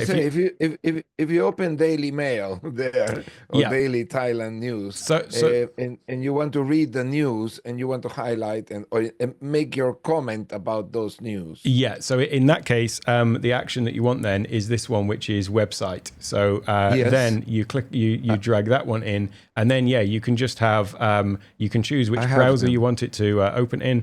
So then it would just be, you put in the URLs of all of those different things, and so you can open them that way, and then potentially combine it with that one to scroll. So you press one button to open the website you want, and then you've got another button to scroll up and down or whatever you want to do. Hey, Alex. Excellent. Alex, wouldn't adding a widget URL to his screen be an easier way for him to do that? You could do, you could in Ecamm itself. That is a good point. I personally never use those because, again, it's setting up specific things, but specific scenes rather than just having like a scene to share your Safari window. But that would be another option. So what Tommy's talking about is in Ecamm there is this overlay here, which is a widget. And that basically, when you open that up, you can put in any URL. So here I've got my my website URL. So if I click Add Widget, what that's going to do is it's going to add in a website, and it's pulled in my website. And that is sitting in Ecamm itself. And there's a little button down here, if you hover over it, which is the Interact button. And so now if I click on that, now I can hover my mouse over the thing in Ecamm and scroll up and down that way. So you could, if you were going to just say, a handful of sites, you could just go, you could just have a site, a scene for one of them, a scene for another, and a scene for another, and then you could just flick between the scenes and then scroll like this instead. and then you've got the option to like reload it if you needed to reload it between sessions or whatever. So yeah, good point, Tommy. I've completely forgot about that. One caution on using web widgets like that is if the site requires like a login or something like that, it may or may not work. So what I highly recommend, if you're going to do that, to try it and play around with it ahead of time to make sure it's working. Because like I said, some sites where you have to log in to be able, you have a login, they don't always, the security stuff doesn't always like things. So just be aware of that. Yeah, great point. Thank you. No, I paid subscriptions and I just comment the news, like perhaps Claudio does as well, and so many other ones. Thank you. Cool. You're welcome. I have a quick question. Yeah, sorry. This is Ron. Real quick question. In the multi-sequence that you have there, is it possible to have it go back to the app you were running, like do the down sequence and have it come right back to where it was before? You could do it, although you can't. I suppose you could. So there isn't a button in there specifically to say go to previous application. You could have another little key sequence in there, which is basically Command Tab, and that Command Tab on the Mac will go back to the previous applications. You could add that one in. Yep. Thanks. This is like hacks upon hacks, but yeah, it would work. Yeah, I think it's is it Chris? Yes. Hey, how are you doing? Can you hear me? Yeah, I can. Yeah, great to see you. I'm doing fine. Oh, I need to look over here. But I have a quick question. I got a Rodecaster Pro.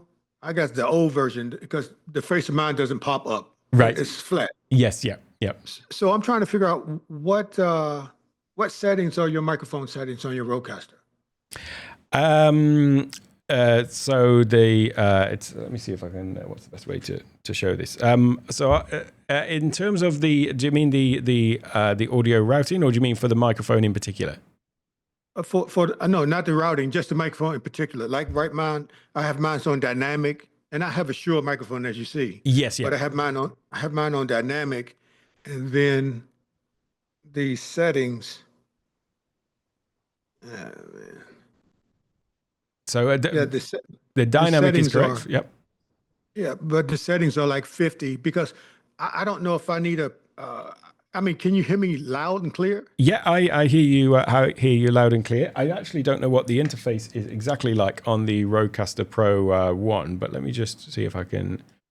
Because it has a preamp in it, and I have it set to 50. Yeah. But it seemed like when I'm on it, I'm on the net, everybody's voices seem like extremely loud and you know. Yeah.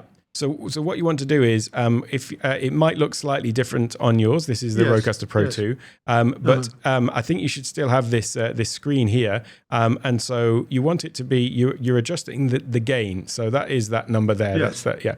So okay. If you can see the and it will be different for everybody. It will be different with your mic and with your that you've got, because this isn't the same mic that you have. But you want to just look where the line is. Sort of bouncing up and down as you're speaking, and it should be within. There's like there's an empty part, and then there's a green line, and then there's a red line, and then above that there's a green and yellow line bouncing up and down. So it should be within that green line, the bounds of that green line, and you basically set that one up first of all before you change anything else. So sometimes people will have this tendency to, like, if I push this up, then my voice is going to get louder. Yes. It's going to get quieter. But that's not the first point of adjustment. That's kind of like the last thing in, it's called the signal chain. So the first thing you're doing is adding the gain here. So you want to get that right on here. And then all of these other processors, and I know this is slightly different to the Rodecaster Pro 1, but things like the high pass filter, that's basically knocking out some of the lower tones, and then you've got if I go to the right microphone, that might help. Next one is de-esser, that is removing the S sounds in your voice a little bit, and then you have a noise gate. This is something I mentioned on one of the days as well. A noise gate is basically, it's not doing any, it's not doing like background noise removal as such. It's just like a physical door. Imagine a door that shuts every time you stop talking. And there's a point at which, called the threshold, which is this line here. And that is like, if I speak over that dotted line, it's going to open the door and let the sound through. Whereas when I stop talking and it goes below there, my audio goes completely silent. But if I was to turn off my noise gate, you can hear that there's a load of background noise. If I just turn my mic up now, there's like all of this background noise that's going on all of the time behind my voice. But because I'm speaking, you just don't notice it. And so the noise gate's off at the moment. So between me speaking, you're still hearing all of that hissing of basically the air conditioning unit above me. But as soon as I turn the noise gate on, then whenever I stop speaking, it goes quiet. But now that you know what to listen for, you can hear that there is that noise going on all the time behind my voice as well, but people just don't notice it. So that's what the noise gate is. A compressor is basically intended to sort of level out the audio, so it boosts the lower volume that you're producing, and it decreases the any higher volume. And the point of that is to just make it more listenable, so that you're not getting like big variations in the volume. And then there is the equalizer, which is adjusting, the different tones that's being boosted up and down. And then you have this thing called the big bottom and the aural exciter, amusingly named both of them. But it's basically one of them is boosting the lower end, and one of them is doing things to adjusting the lower end tones, and another one working on the top one. There's actually a lot to go into all of these different sort of parameters that you can change. I'll send a link to a video that I did about it, because the point is you need to sort of go through them all sequentially, really, starting with one and go through the whole signal chain. Sorry, get you back on screen. And then just sort of work your way through them. And I've got a video that basically explains what all of those different terms are, because they're kind of alien. That's why I made I've got an entire Rodecaster course, and I made it because it was to answer the problem that I had, which was, what the hell is hysteresis? When I first got the Rodecaster, I didn't understand the terms, so I just went and learnt it all, and then made a course about it. So, but I've got a free video that's just covers it all. So I'll dig the link out for that and send it in the. But chat. my last.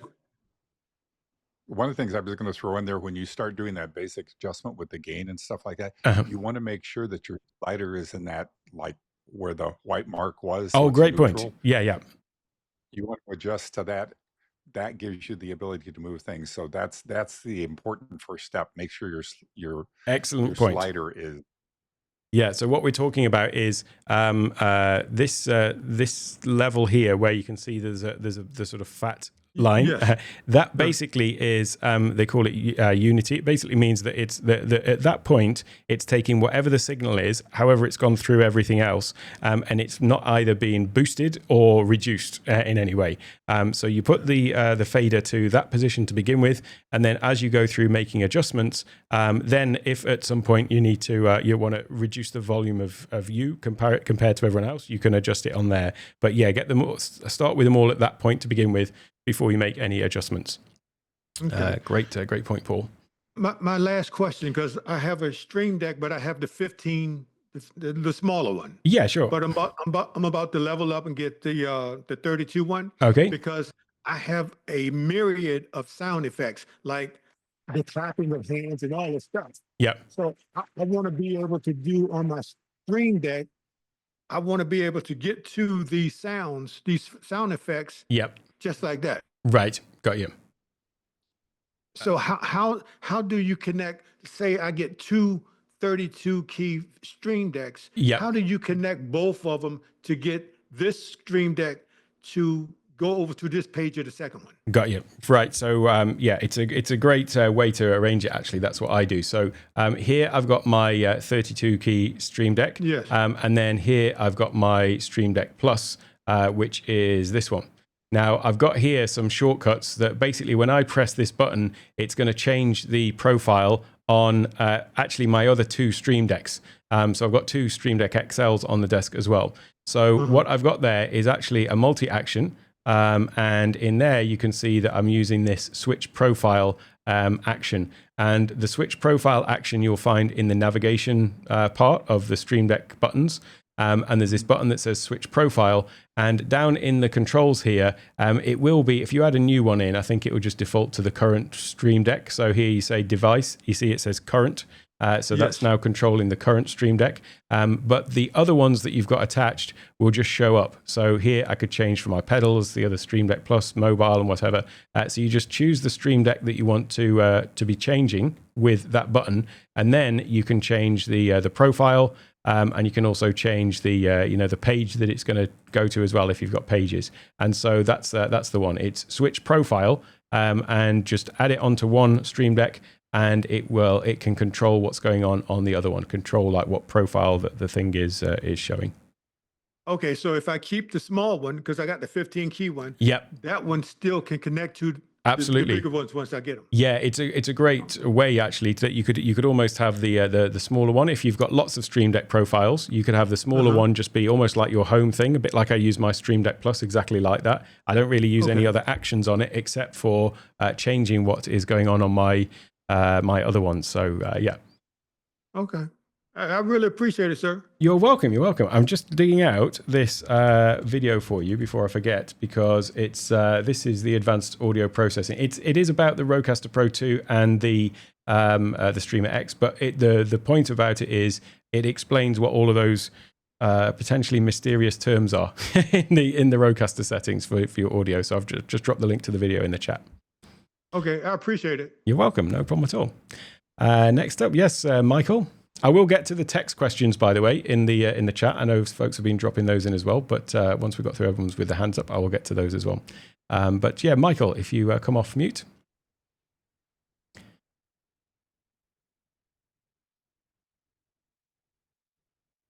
Sorry about that. That's all right, no problem. Thank you for all you do. You're welcome. Switched over from Zoom to Ecamm for my podcast, and I've learned from you. Oh, great. It's been wonderful. Now, the question I have is just a simple one. I'm not in my studio now, but I use a Rodecaster Pro 2. Yes. And I'm a little confused as to, when I click the icon for settings. Yes. It brings up that window of routing this stuff under recording. For the audio, it's got primary mic. Which one is, what do I set to the Rodecaster Pro? Because I have a guest always on and up to 2 or 3 other guests at the same time. Yep. And I don't know where to set the Rodecaster Pro in there for their input. Yeah. So you mean in Ecamm, how to integrate it with Ecamm in particular, or in? Yeah. Okay, no problem. Yes. So let me come back to hear them. So at the moment, let me get one out. First of all, you can have, there's potentially 3 channels on the Rodecaster. We've got the Rodecaster Pro 2 main, Rodecaster Pro 2 chat, and Rodecaster Pro 2 secondary if you are using it with a separate cable. So there's 2 cables into the computer. But assuming you're just using 1 cable into the Mac, there are potentially 2 channels. One of them is called chat and one of them is called main. Now, what you want to do is have the sound levels selected as, let's say you've got the main in there. It doesn't actually technically matter which one you put where, but whatever you have there in the sound levels, you want to go into your Ecamm audio section. Let me bring up my audio preferences as well. So now I've just gone into the Ecamm preferences, go into audio and make sure that is set to the same thing in there as well. So that basically the Ecamm audio is both ways going on that particular channel. Now, if you're then bringing guests in on Zoom, be it Ecamm for Zoom or regular Zoom, They're not coming in on Zoom, they're coming in on Ecamm. Oh, okay. Oh, so they're just coming in with Ecamm interview mode, is it then? Is that what you're using? Right, oh, okay. Right. Cool. Well, in that case, that's pretty much it then, because what you'll have then is if you open up your Ecamm interview mode, then if we turn that on and somebody came in, then the Ecamm interviewee would come down here. So it'd say interview guests, and their audio would come through there, and your audio would be coming through the mic, and they should just hear you, and you should just be able to hear them. Now, there are some settings in interview mode as well, so let me just quickly show you those two. I'm concerned about different volume levels coming from different people. Yeah, so there is a master volume in here for interview guests. You will also see when a guest comes in on here, just up in the top corner, it's kind of small, but you will see that you've got a control for them individually in there as well. But it's a bit harder to get those right, like here, you've got a visual. Basically, I can see my level, and I could see if there was somebody else coming on one of these, I can see that level. So you will be able to see it, but you would have to adjust those on the individual people rather than down here. That's the aha moment. I didn't have that part. Okay, cool. Thank you so much. You're welcome. You're welcome. Stuff. Cool. Excellent. Okay, next up is Lawrence then.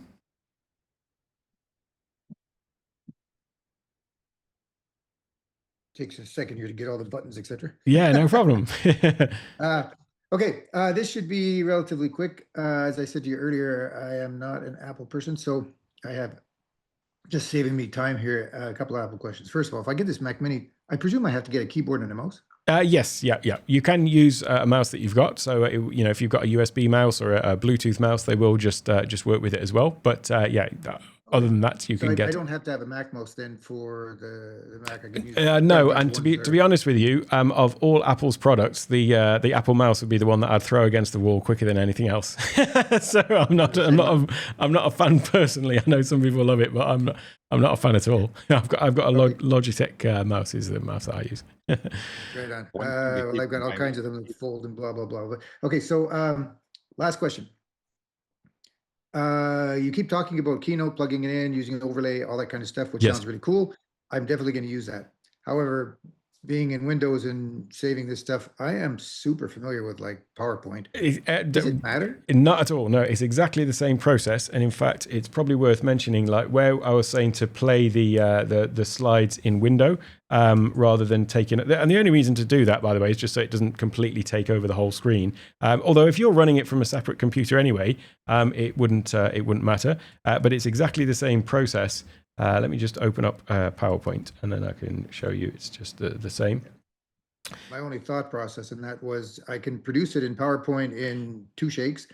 I'm sure I'd pick up the Keynote pretty quick, but yeah, honestly, then I can use it. Yeah, there's no point switching just for the sake of it, because if you've got if you understand Keynote and that's what you're familiar with, then I would definitely say use that. Keynote's not some like magical thing that's infinitely better than PowerPoint. PowerPoint in many respects has got more features. It's just that I just happen to prefer Keynote because it works the way that my mind does. But I've got a PowerPoint presentation here, and it's just a little demo. If you want to play PowerPoint in a window rather than it take over the full screen, you need to go up to the ribbon at the top where it says Slideshow, and then go to where it says Setup Show, and then in here, the default is going to be presented by a speaker full screen, and that's where when you play it, it just basically takes over the whole screen. Yeah. Well, instead of that, if you click Browse by an individual in a window, now when you play the slideshow, it's going to play in a window, just like we had with Keynote. So now that we've got that playing in a window like that, what we can do is come back over to Ecamm, and then we could go to that Keynote slide that we set up, or that Keynote scene that we set up before. I'm just going to change that to something else, change this position of it. Well, I'll just, don't know why that's lagging a little bit. But instead of Keynote, I'm now going to go to, say, share PowerPoint, Microsoft PowerPoint. There we go. And now it's bringing the slide deck in. So you see, I've not got the cropping quite right, but basically you see that it's doing exactly the same thing as we were doing with Keynote. So yeah, absolutely, no need to switch to Keynote just for the sake of it if you're familiar with PowerPoint. One thing that I was curious about, I know you can bring in a video stream in PowerPoint. I don't ever do that, but my curiosity was, is Keynote more set up for that, and would it work better with Ecamm? Is really what I was looking at. It doesn't necessarily work better with Ecamm. No, you're only. I mean, they're two separate things, really. Yeah, and there's a plugin for Keynote, for the plugin for PowerPoint for Stream Deck. So it will work exactly the same. It's just a preference as to whether you prefer one or the other, really. Fantastic. Save me going through it for a couple of days trying to make sure I've got it right. Yeah. And I mean, if you've already got all your stuff in PowerPoint, you can import it into Keynote, but then it's like, things aren't necessarily going to be formatted the same, and it's just a pain. You got to change and everything. Yeah. So yeah, definitely save yourself the hassle there. Okay, terrific. Thank you. Cool. You're welcome. Yeah, Jake. Alec, thank you so much for this. This is amazing. I'm behind on all the videos because I haven't quite caught up on everything. You're welcome. But, No problem. I am struggling with my studio setup a little bit. I have 2 lights basically on the front in front of me, as you said. One is the shadow, one is the other. I don't even have them on right now. Turn them on so you can see. Behind me, I have my logo, which lights up and things like that. It seems like half of the people have a virtual background and half of the people have a very nice setup behind them. And I have 3 different cameras that I'm trying to use. And I feel like my lights, my camera, like everything's in the way depending on how I set things up. Do you recommend just going to a green screen so that it's easier to not show all that stuff? When I started doing my things on YouTube originally, I had a green screen because I was in, it was the back end of my basement. It was not a pretty place, honestly. So it's like I thought, well, instead of actually doing anything, and that was like one end of the spectrum. But that said, it's like you don't need to.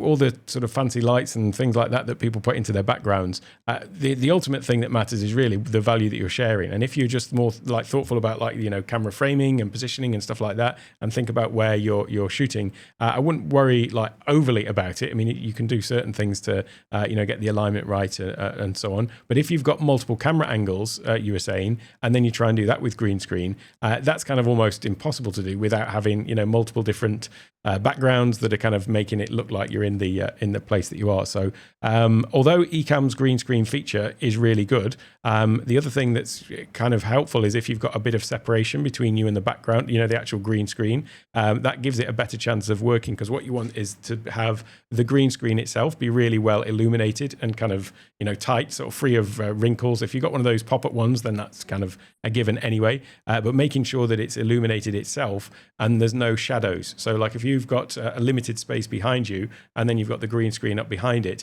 it may well be that the great lights that you've got that are illuminating you are actually inadvertently then casting shadows on the back. So when I was doing green screen, I had it was probably about 4 foot or something like that, 3 or 4 foot behind me, and then what I did is I just had a strip light along the bottom with anytime when you're kind of blocking light out, it's called a flag technically, but it was basically to stop that light from kind of spilling over me, but it was basically going up onto the to the green screen. If you were doing it, you could do it that way, but it might be better to just think about just being a bit more intentional about like the framing and so on, and don't be too sort of put off by what everyone else happens to be doing. One more quick question. The light you have behind you, that's the pink light. Yep. What kind of a light is that? How do you do it's that? So first of all, the actual trick to this is rather than the light, it's the color of the wall. So there's a 25% gray, neutral gray. If you've got a white wall, actually the light would appear washed out. But there's a thing about this particular color of gray, or close to it on either side, that whatever color of light you shine on it, it reflects that back, and so that's how you can end up with quite a vibrant color going on the back. The other aspect to it looking, sort of vibrant in that way, is the softboxes here have got a grid on them. Now, a grid, you see how this one, you can see the light is basically, really bright, and you're just seeing like a full panel of light. Whereas this one that you're seeing from the side, you actually can't see the light. You're seeing the edges of the grid effectively. And what that's for is to direct the light directly at me and not on the back wall. So if I didn't have the grid on it, what you would find is the light would sort of spill onto the back wall, and then it would kind of dilute the light, for want of a better word. But yeah, the actual lights themselves though are called, and there's loads of manufacturers that make similar things now, but these ones in particular, Nanlite is the brand and PavoTube 6C is the model.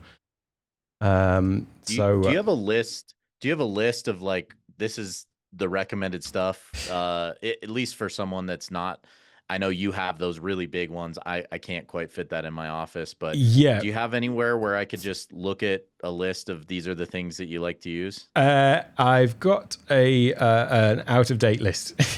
Is the truth. So no, I don't. I'll tell you what I've just ordered, which might be of interest to some people here potentially. I'll just drop this in. This is the where is it gone? Hang on, that's not the right one. I'm just grabbing the link now. It's the Nunlight Pavo Tube is the link. Where's it gone? Nunlight Pavo Tube. Thank you. So I'll just grab this. You can control those from an app, which is nice too. Yeah, so all of my lights, or the main ones, are Nunlight. I'm about to break that though by getting something that's not a Nunlight, but I'll show you that in a minute. Yeah, so that means I can set up scenes with all the different lights and they'll come through. But let me just show you this one here, which I've literally just ordered.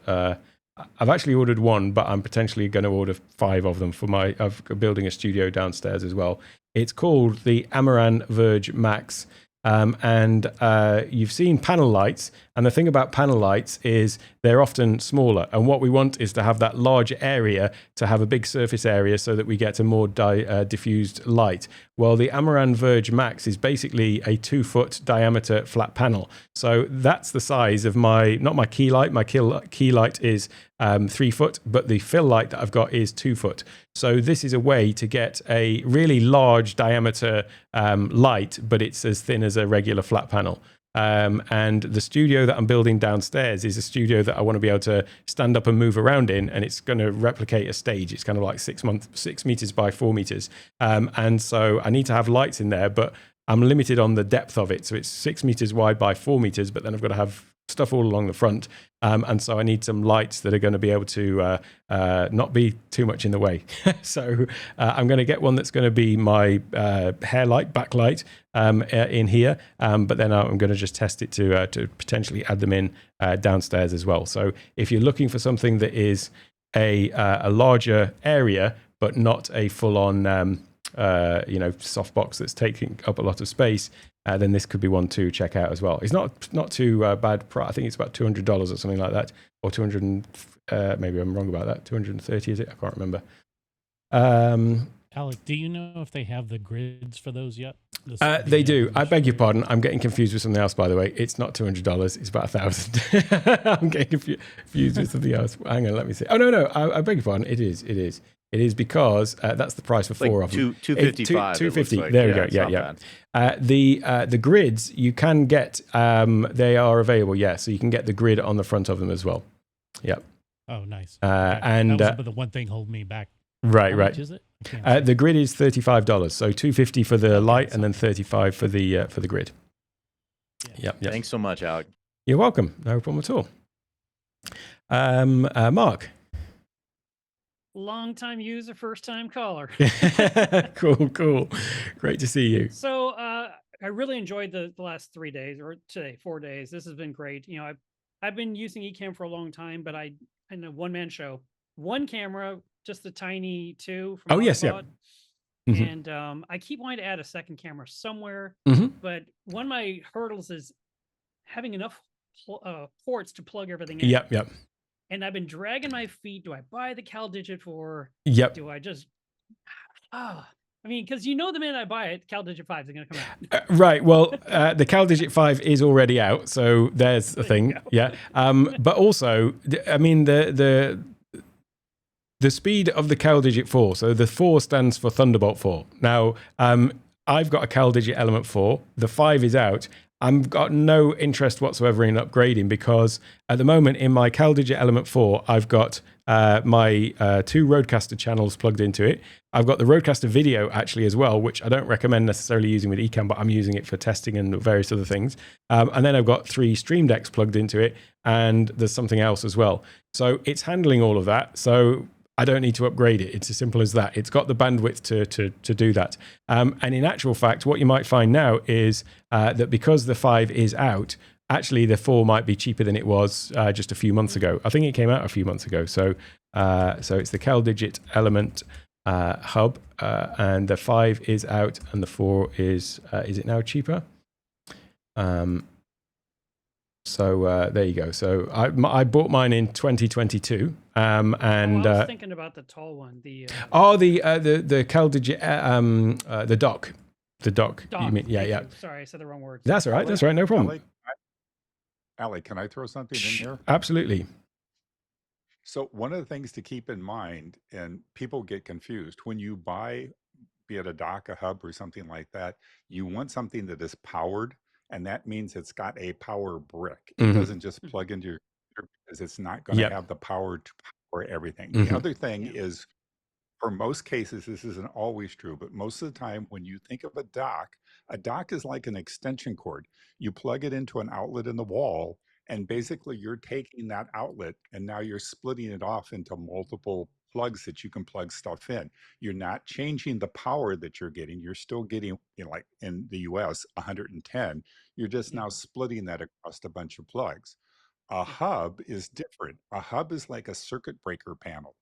So every port that comes off of a hub is a complete and total circuit. So now you're getting a separate Thunderbolt channel on each of those ports on a hub, whereas on a dock, most of the time it's just one connection to the computer, and it's just splitting that out into multiple things. So you can run into issues on a dock in overusing the power consumption, and stuff won't start work. You're plugging stuff in and it's not powering up. Your camera will turn off and all this other stuff. So keep that in mind when you start thinking between docks and hubs. Actually, the main distinction between a dock and a hub is splitting into multiple of the same thing. So it's like a Thunderbolt into the computer, and then you've got multiple USB and Thunderbolt. Whereas the distinction with a dock is that's going to have different types of connection, like audio, monitors, Ethernet, and all of those kind of things. So that's absolutely the thing with the power brick is making sure it's got enough power to do it. What's the minimum power we should be looking for? Depending on what you're driving, but that's why we look at the CalDigit. That's got like a 90 watt power hub, I think. So and here we go. So this one's 60 watts. So the CalDigit element that I'm using has got 60 watts of power. The CalDigit dock, which is the TS4 dock, is I think 90 watts or something like that.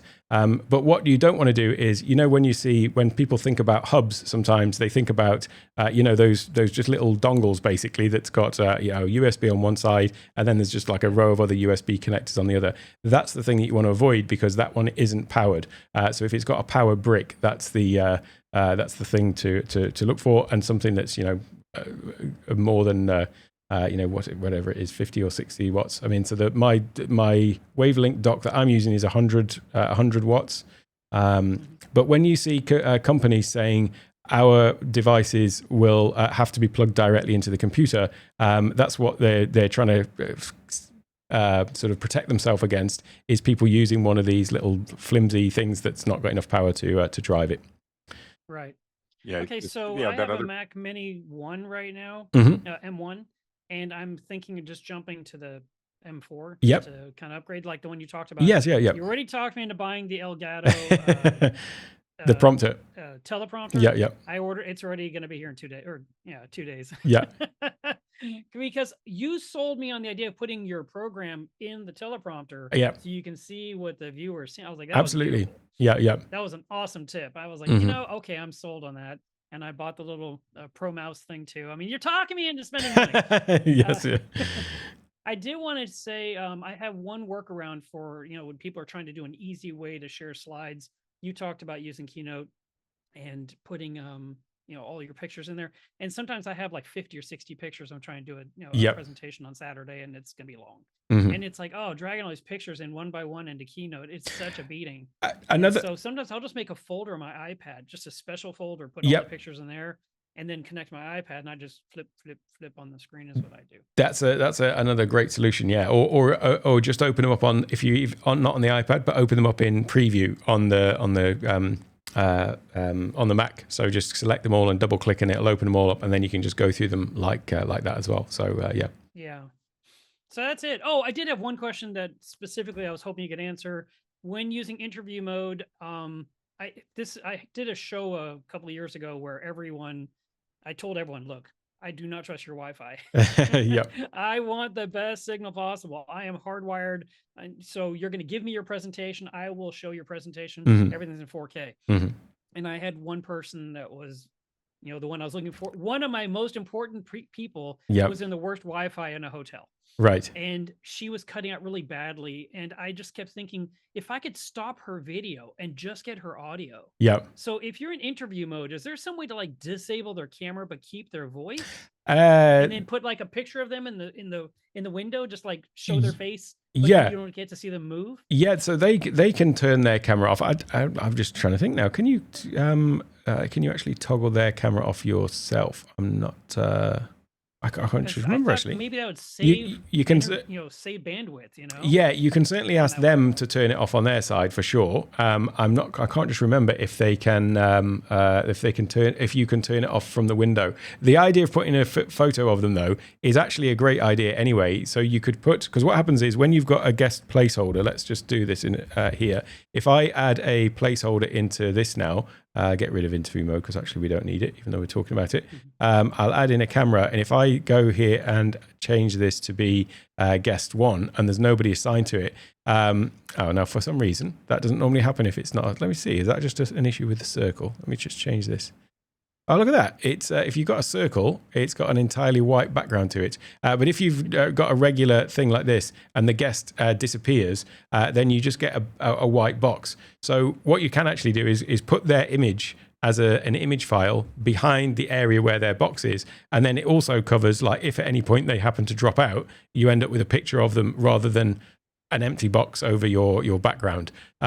So you definitely can do that, and then maybe just ask them to turn it off. I honestly can't remember. It's a while since I've used interview mode now that we've got Zoom. I can't remember if there's just a toggle to turn off their video from your side. I'm not sure. I'm not sure, but they can for sure. Well, thank you very much, and thanks for all the things you do to help us. You're welcome. You're welcome. Anytime. Any other questions? Yeah, David. Alec, I'm so thankful that you are staying on long because I have been bouncing in between meetings and joining this session.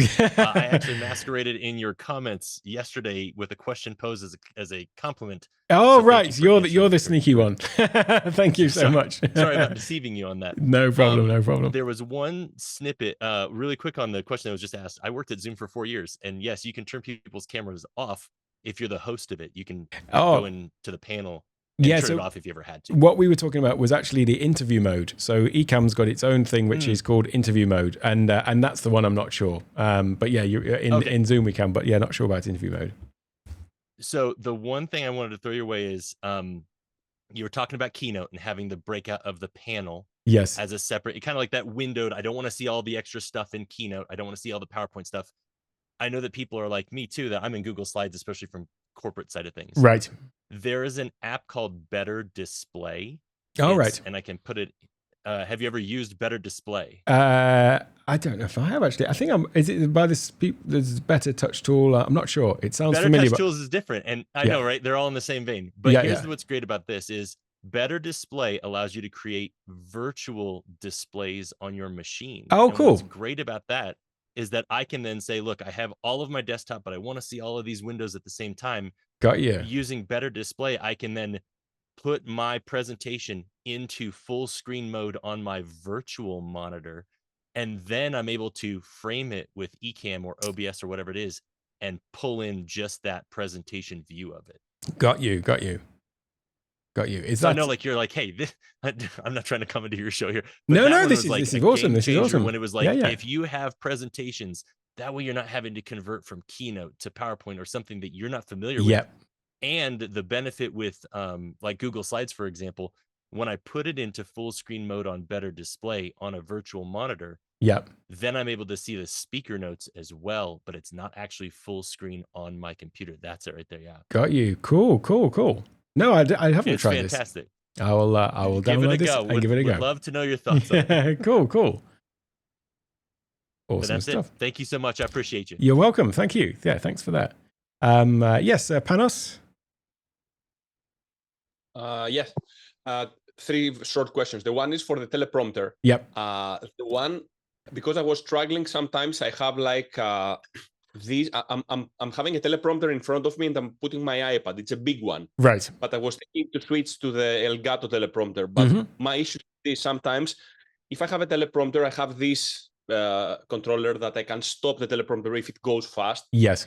Did you find any teleprompter that it runs like as you speak, but in a good way, like it doesn't make mistakes? Because I cannot do that, and at the same time change my keynote. I'm getting confused. Right. So the Elgato prompter technically has the thing where it will follow you as you speak. I've only tried it briefly because I don't really use prompters anyway for text. I'm using them to just see the outputs. But the Elgato prompter does have that feature. So as you speak, it's going to scroll. The limited testing I did of it, I don't know that it was like 100% accurate. And I don't like things that are not 100% accurate, because then it's like, well, what happens if it stops working halfway through? Sorry to add to the gear acquisition syndrome. Another option might be a foot pedal. So I've got two Stream Deck pedals on the floor. So you can control the Elgato prompter with that. So I can control the thing scrolling down with the foot pedals, and you can have it so that you press a button and it starts scrolling automatically. So you could press a button and have it just go at a fixed speed, but then basically just like pause it if it's getting too far ahead of you or something like that, and then you've got you could advance it if you want to go further down. So you can do that directly with the Elgato prompter. It just works. Obviously, it's Elgato, so you can do it that way.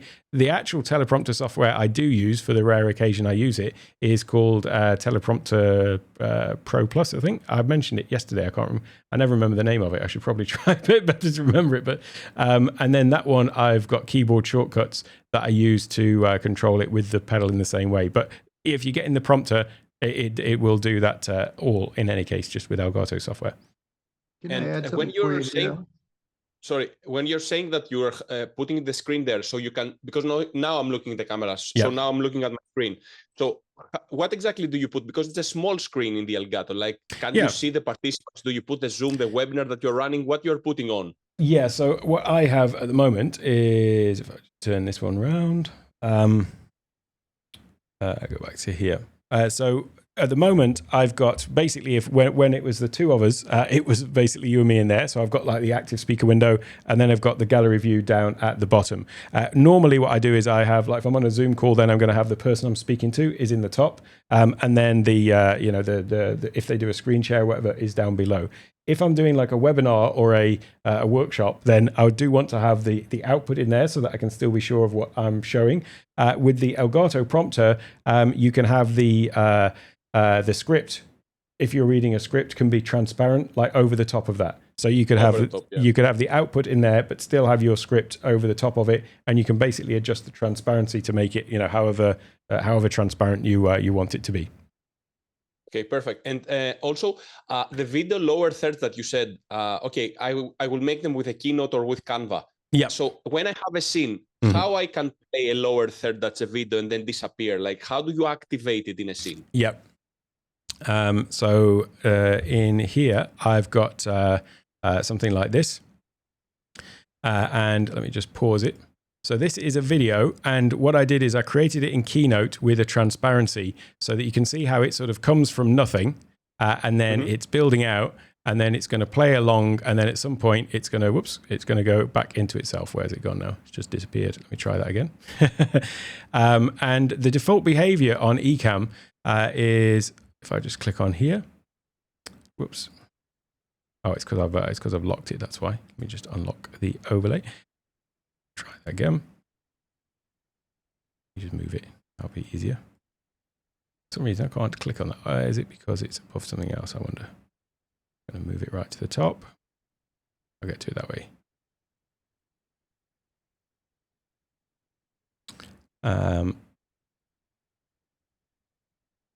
Oh, it's because you have it cropped? I know it's because I've got the scene locked. That's what it was. So, so if I click on this little arrow, the default behavior in overlay is it's going to autoplay, and then when it finishes, it's going to do nothing. Now, what that means is when you play it like this, whoops, it's going to get to the end. You'll see how this little playhead's moving along.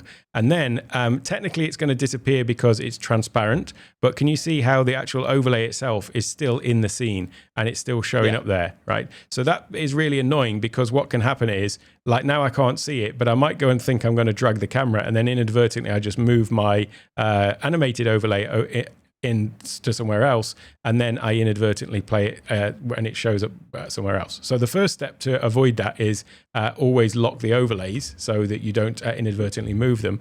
But also what you want to do with these things is hit the little arrow here and then do this thing down at the bottom where it says when finished. Instead of do nothing, put hide and stay hidden. And then what happens is when you actually play it, it will get to the end. And when it gets to the end, you'll see it's just going to disappear off the screen. But also the overlay itself has now automatically hidden itself. So the overlay there is hidden. And then what you do is in Stream Deck, you go to play animation. So it's the option for playing like an animated overlay in Ecamm in Stream Deck. So that's the process. Sorry, can you say that again? But how you play it? So I go to Stream Deck and I say play animation, and then what? I'm choosing this video. Sorry, yes, yeah. Sorry, so absolutely. If you go to, we'll go to Stream Deck, and then over here in the Ecamm plugin, there is one that says, where is it? Play animation. This one. So it says play animation, and you just drag that on. And in the same way that your scenes pull in the scene lists and the overlays pulls in the overlay list, this one is going to just show you all of the animations or the movie files that you've got in there. So if I click this one, which says pop out, like, subscribe, that's the name of it. If I now press that button, then it's going to activate that overlay just like that. So I can play any video like in my scene, like in a portion of the screen like this, make it disappear just by playing animation, right? That's right. Yep. And last question is, if I have a MacBook and the Mac Studio, somebody told me that I can export the scenes, but is there any way that I can have them synced? Because sometimes I'm running everything from my studio and then I'm doing that on the move. Is there any way that I can sync not like where it's just automatically syncing. You make a change in one and then it's replicated in the other. No, at the moment you can't do that. Yeah, you would have to just export it. That would be a nice feature if they can build it. Yeah, cloud syncing. Yeah. Thank you so very much. You are amazing. Yeah, thank you. You're welcome. Yes, Marianne. Hello, Alec. How are you? I'm good, thanks. I'm amazed you're still awake. 3 a.m. Yeah, thank you so much. It's okay. I went out. Had drinks, and then I made it for the. Oh, cool. For the Zoom. Just very quickly, you said in the Ecamm live community, I think I may have done that thumbnail overlay or run scene. Oh yes, yeah. A little bit different to what you did. I was going to go back, but while you're here, can you quickly show me? Absolutely, yeah. So what you did, please. So that was. Rather than do it so what we're talking about here is this way that we can have a thumbnail so that when you start your stream in Ecamm, normally when you hit the record button or the go live button, there's like this 2-second thing where we're kind of like wondering where to, when it's going to start. But what I did was I created, rather than in a scene, I created in the overlays window, I created a folder called thumbnail, and then I can just drop my my thumbnail into that. And then I'm basically showing and hiding the folder to show the thumbnail. And then I hit go live. And then when I see that it started, I unhide that thumbnail folder.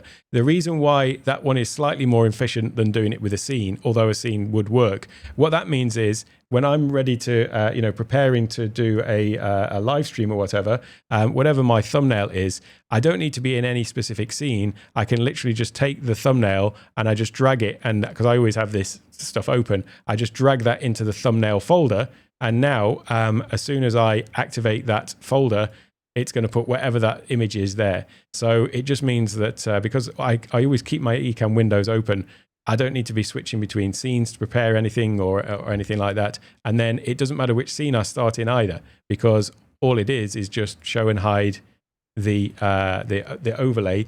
And then with that in Stream Deck, I'm just literally using the show hide overlay option. Where is it? There's too many actions that they've given us in here. That's the problem. Show hide overlay. There we go. So I'm doing show and hide overlay, and then I'm looking for this folder in here that's called thumbnail. And so just again, the point of using the folder is it means that it doesn't matter what the image happens to be in there. It will just show and hide that. So now I've got that button on my Stream Deck and I can just toggle that on and off.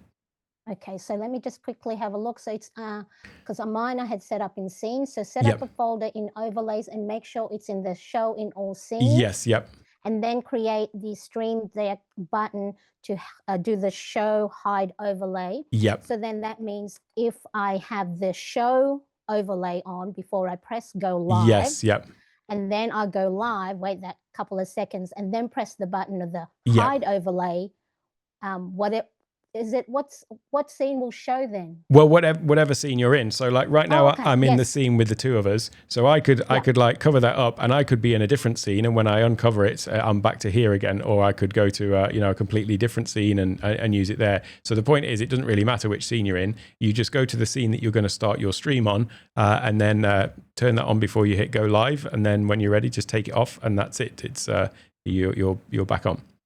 Yeah, because I think in that video I created for the homework, when I moved it, so it was a scene, and then I pressed the next scene. There was actually a slow transition, so it still gave me that awkward little bit. Yeah. But this will make it. Yeah, it's just an immediate cut, basically. Yeah. Good. Yep. Thanks for letting me know about that. No problem. You're welcome. You're welcome. A great video, by the way. It was a great demo. Yeah, I was thinking, it's a one take, but I edited it. But I know you did say technically you edit a little bit. It's all right. I'll forgive you. Yeah. Thank you. Thanks, Alec. You're welcome. You're welcome. Hey, Ron. Yes, you're up. Hey, how you doing, Alex? Great to see you. I keep saying Alex. That's all right. I'm even Siri calls me Alex. It's annoying. It's annoying that she does it. Yeah. So 2 questions. One is every so often I see you zooming in, like the full screen. Yeah. Instead of just the mouse, Mm-hmm. you're zooming the whole. I assume you got a Stream Deck button set up for that, but I don't know. How are you doing it? Yeah, it is in the what's it called now? The accessibility features in the Mac. Let me just close down some of these. I've been opening all sorts of windows and I'm losing stuff. If you go into the system settings of the Mac and then go into accessibility, and then there is this option in here which is called Zoom. And then you click on that one, and then you'll see that there's some keyboard shortcuts here. For toggle zoom is Command Shift 8, and then you've got zoom in and zoom out is these Command Option 8 and Command Option equals and minus. So then what I've done is on my Stream Deck Plus, in fact, if I go back to that one now. So Stream Deck Plus, I've got this dial here. With the dial, let me see if I can get to just another one here. If you drag on hotkey onto the dial, you can assign a hotkey for the rotate counterclockwise and clockwise, and also what happens if you press and tap on it. So what I've got then is this dial. Counterclockwise is basically zoom out. The other way is zoom in, and then if I press it in, it will toggle on and off between whatever zoom level it was at. So if I just show you here, this is like showing my whole screen. Now I'm just turning the dial in and out, but also if I just press the button in, it immediately just goes into the same zoom level. But you can also, like if I just move my mouse around the screen, it will, if I press the button, it will just zoom into that particular area. But if I just turn it incrementally, then it will zoom in and out like that. The only thing to note about that is this is working on live demo mode, which is that function in Ecamm, which, in case you weren't aware, is the one that shares like the whole of your screen. It's intended, as you might gather, for demonstrating Ecamm. If you go into the Ecamm Live menu, then there is this button here called Live Demo Mode, and that will basically, it will share whatever desktop you've last clicked in. So if I click in my Ecamm window, now it's going to share that one, or if I share my main desktop, it will share this one.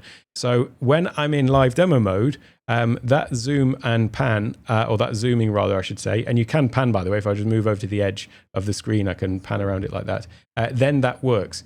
It will also work in, although I sort of say I don't use these things, which I don't, but if I created a scene in here, and then I went up and used the scene source as a screen share, then technically it would work in that as well. I don't know what that's actually sharing now, come to think of it. Let me try and see. Oh, it's showing an application. So if I put primary desktop or this one, No, this one. So that again, if I use the zoom in and out, it should work on that. I mean, in fact, it actually isn't. It isn't working on that either. It's been a while since I used that. But what it doesn't work on is it doesn't work on the one type of screen sharing I do actually do, which is where I've got a scene set up specifically that is sharing like a portion of the screen. So like this one here, where I'm sharing a particular website, it doesn't work in there. It's only working on the live demo mode. Let me just try that again. No, it doesn't work on that as well. I did think it worked when you shared the whole screen, but obviously not. But so I'm only using that, as I say, when I do like the live demo, share everything, then I'm zooming in and out that way. That's great. Now I have one of those stream decks with, it's like I can only use it for a couple of things, like light brightness and and the color temperature, whatever. And I'm like, what am I going to use the buttons for? So perfect. There you go. So that's great. So the second question is, how do I force full screen when sharing on Zoom? Like when people are viewing, like you've got the whole screen. Is there a way of forcing that? Yeah. So that is it's called Spotlight, and on the little zoom window down here, if you click the three little dots, you can see here it says unspotlight myself. And then if I click there and say Spotlight myself, it will put you onto Spotlight. So that's the way to do it in there. But guess what? There's a Stream Deck button for it as well. So if you go into the Stream Deck, into the Ecamm, so there's actually two Zoom profiles. Two Zoom plugins. One of them is just here, the Ecamm Live one. But if you go in the one that says Ecamm for Zoom, there is a button that says Spotlight myself somewhere. Where's it going? Down at the bottom. Oh, there, right at the bottom. Yeah, Spotlight self. So you can't. Yeah, good point. Yeah, if there's just you and somebody else, it won't work. But yeah, and you can't spotlight anyone else from this thing. You can spotlight them in the Zoom window yourself. So if you go into here, anybody that's in this list, I can go in and just say Spotlight. So replace Spotlight, and the difference between pinning and Spotlight. So Spotlight is what everybody sees, but pin is just for you only. So anybody that's watching now in here could pin somebody to their particular screen if they wanted, but it's Spotlight that applies to everybody. Cool, thank you. You're welcome. You're welcome. Great stuff, Alec. No problem at all. Yes, Panos, you've got your hand up again. Me again. Just something that I missed before. When you have, I have the Stream Deck, the 15 keys, and I will buy the 32 now. Again, there is no way that you don't click twice in the first to go to use your bigger Stream Deck as the second profile. You cannot like click one key in the 32 and one click, whatever, like to use it without changing profiles. Let me get my words out. So I've got my two Stream Decks down here, and I mean I've just got buttons going across both of them. So they're I can press buttons on here and it'll do something, and I can press buttons on here and it'll do something else. I've got buttons on this one that are controlling these two. So and this would apply to just one. So I've got a button here on this one that is going to change what's on this Stream Deck. So if I just press this button now, what you'll see is that one has just changed. So now this is actually that I use for window management with Moom, but you can see how just pressing a button on this has changed what's going on that Stream Deck. So you can have either one of these buttons change profiles on there, and then you could still have this doing other things, which is kind of what I do. These are all different profile switches for these Stream Decks and the Stream Deck pedals. And then I am using the dials as I just showed for the other things. But am I getting to what you were asking? Have I misunderstood? I mean, when I have two Stream Decks, I just click a button to each of them and they do the function like the system will understand it. Absolutely, yeah. So they're connected directly, right? They don't need to change profile or whatever. Like I have two Stream Decks, they're working like one. Yeah. absolutely. Yeah. So like I've got just connect them. Yeah. So I've got 2 pedals, 2 Stream Deck XLs, and a Stream Deck Plus, and potentially a mobile. That means that if you've got 10 of them, you've got 10 times the amount of buttons, and they all work. They're all recognized at the same time. You don't need to switch between them. Okay, so you just connect them through USB, and they are working like there were one. Let's say if you had the huge Absolutely. one. Yeah. Okay. So just like that, this is just basically like a bank of buttons that I've got here, and then there's 6 more buttons down on the floor, technically on the thing. So I've got access to all of these at all times from just being plugged in. Yeah, absolutely. Gotcha. Thank you so much. Yeah, no problem. Hey, Ed. Something. Oh, sorry. Go on. Sorry, were you going to say something, Paul? Yeah, I was going to say, like, if you're doing something where you're doing multiple shows, like I moderate for 13 plus live streams at peak times. So on one of my stream decks, I have buttons for every show that I do. Each of those buttons is a folder. So like when I do like an Ecamm event, say like the the Q&A with Ken and Glenn, I hit that button and it goes to a folder, and in that folder has all the buttons that I use for that particular show. Mm-hmm. And like Alec has the plus with the dials, I have a button on that I hit, and it basically takes everything, all of my stream decks back to the default screen, which I can go back to, from like the main menus for each stream deck. So you can get really creative with the stream deck, even though you may not have a lot of buttons per se. You can use folders and pages and all that stuff to give you a lot more buttons than you have. Yeah. Great point. Yes, Ed. Oh, you're on Hello. mute. There we go. Hey, how are you doing? Yeah. Hey, I'm great. Thank you so much. This is always so inspiring. You're welcome. I'm curious about something you mentioned, that it's good to look like you're looking at the item you're talking about. Yes. So in my case, I teach music a lot, Mhm. and in this score here on the left, they call them systems. I've got 5 different systems of music, so 5 lines in essence.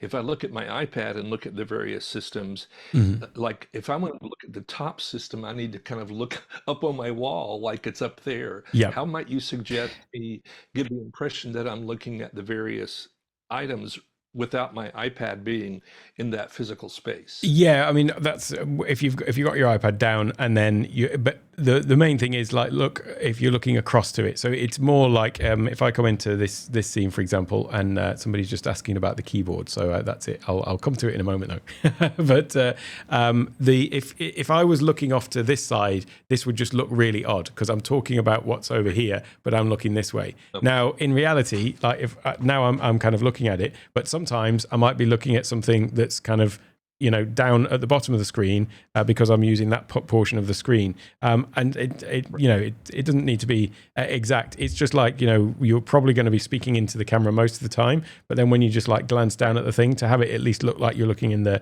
right direction. I don't necessarily overthink that part necessarily. Sorry, get you back up on the screen. Yeah. But I have the "Let me overthink this" T-shirt. So Yeah, well, there we go. Yeah.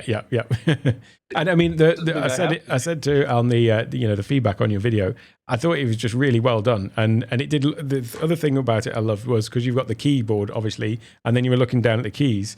It did actually look, because the keys are right below you on the screen. I thought it worked really well. So yeah, great job. Good, thank you so much. You're welcome. Another question. One of my musical presentation tools is something that shows some details that are relevant to what I might be talking about. And it's about as big as this thumbnail you can see below my picture here. Yep. And if I it's an app called Meticulous. And if I have Meticulous running on my main monitor and screen share from that to show that bit of software, it's a bit pixelated looking. But if I put Meticulous on my laptop monitor, it gets much more crisp. Is there a reason for that? It could be the window size. So you're sharing it from in Ecamm. Sorry, I've just missed that. You're sharing it within Ecamm from on the screen. Did you say? Right. So? Like I would run. I would open this software and put it on my laptop's monitor rather than the main monitor I have, and then I screen share from that app. And since it's on my secondary screen. Yep. Anyway, somehow it's just more clear, Right. conspicuous, clear, and that's important. Yeah, so that would be a bit like I showed an example with Keynote a bit earlier. If you've got a something that you're sharing on the screen, and it might be on a monitor that's like a smaller resolution, and if you make the window smaller, it basically Ecamm's got to blow that up to be the same resolution. Right. So anytime you've got something like that, let me just do it and show an example of this, because where have I got I had a load of images somewhere, didn't I? It's over here. I'm just going to open up this image into preview again. I've just got this picture of the mountain again. Let me just add a screen share, and then I'm going to share my preview window.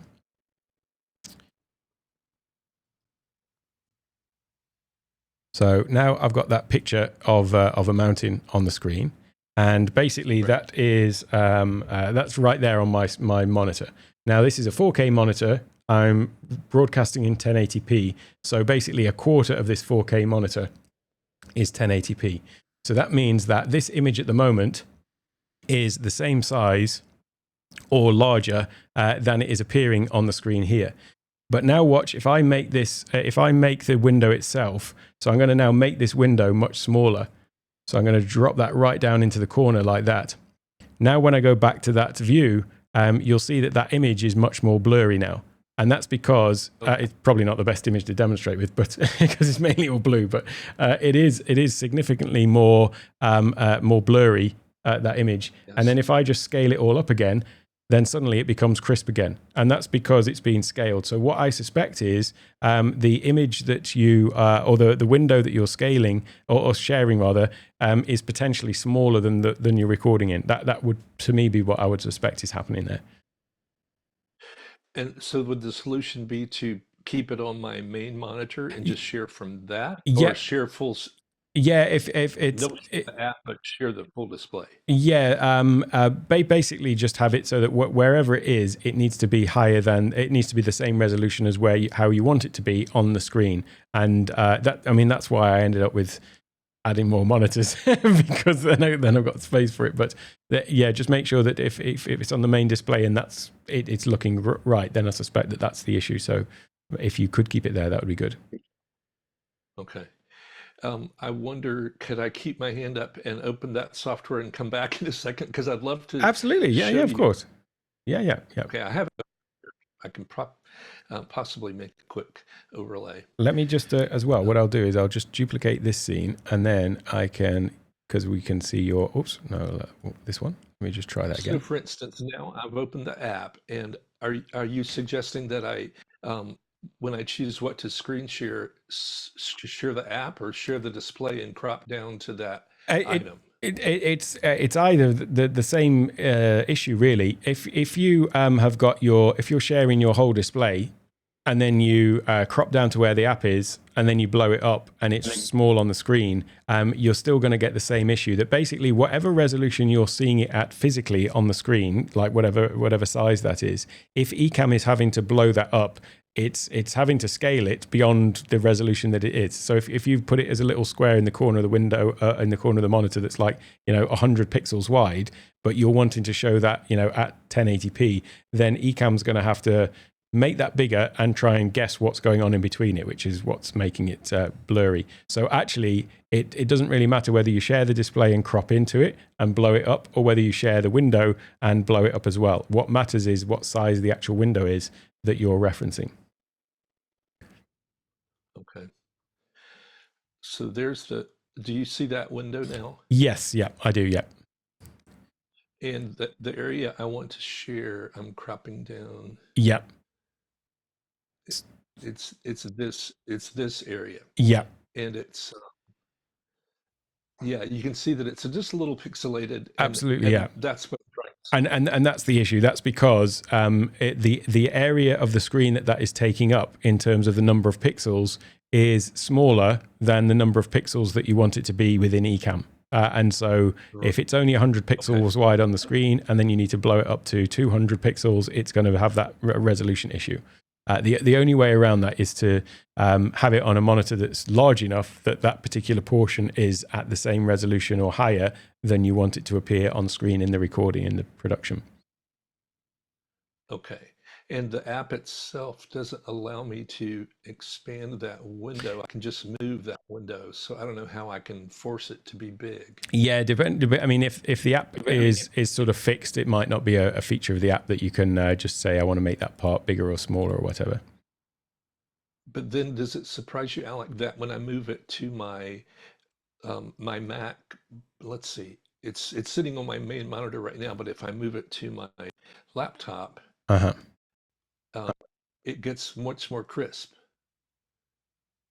So that's that still looks blurry to me. I didn't notice there was a huge difference actually.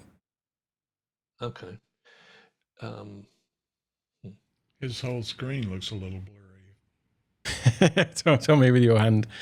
You got your hand up.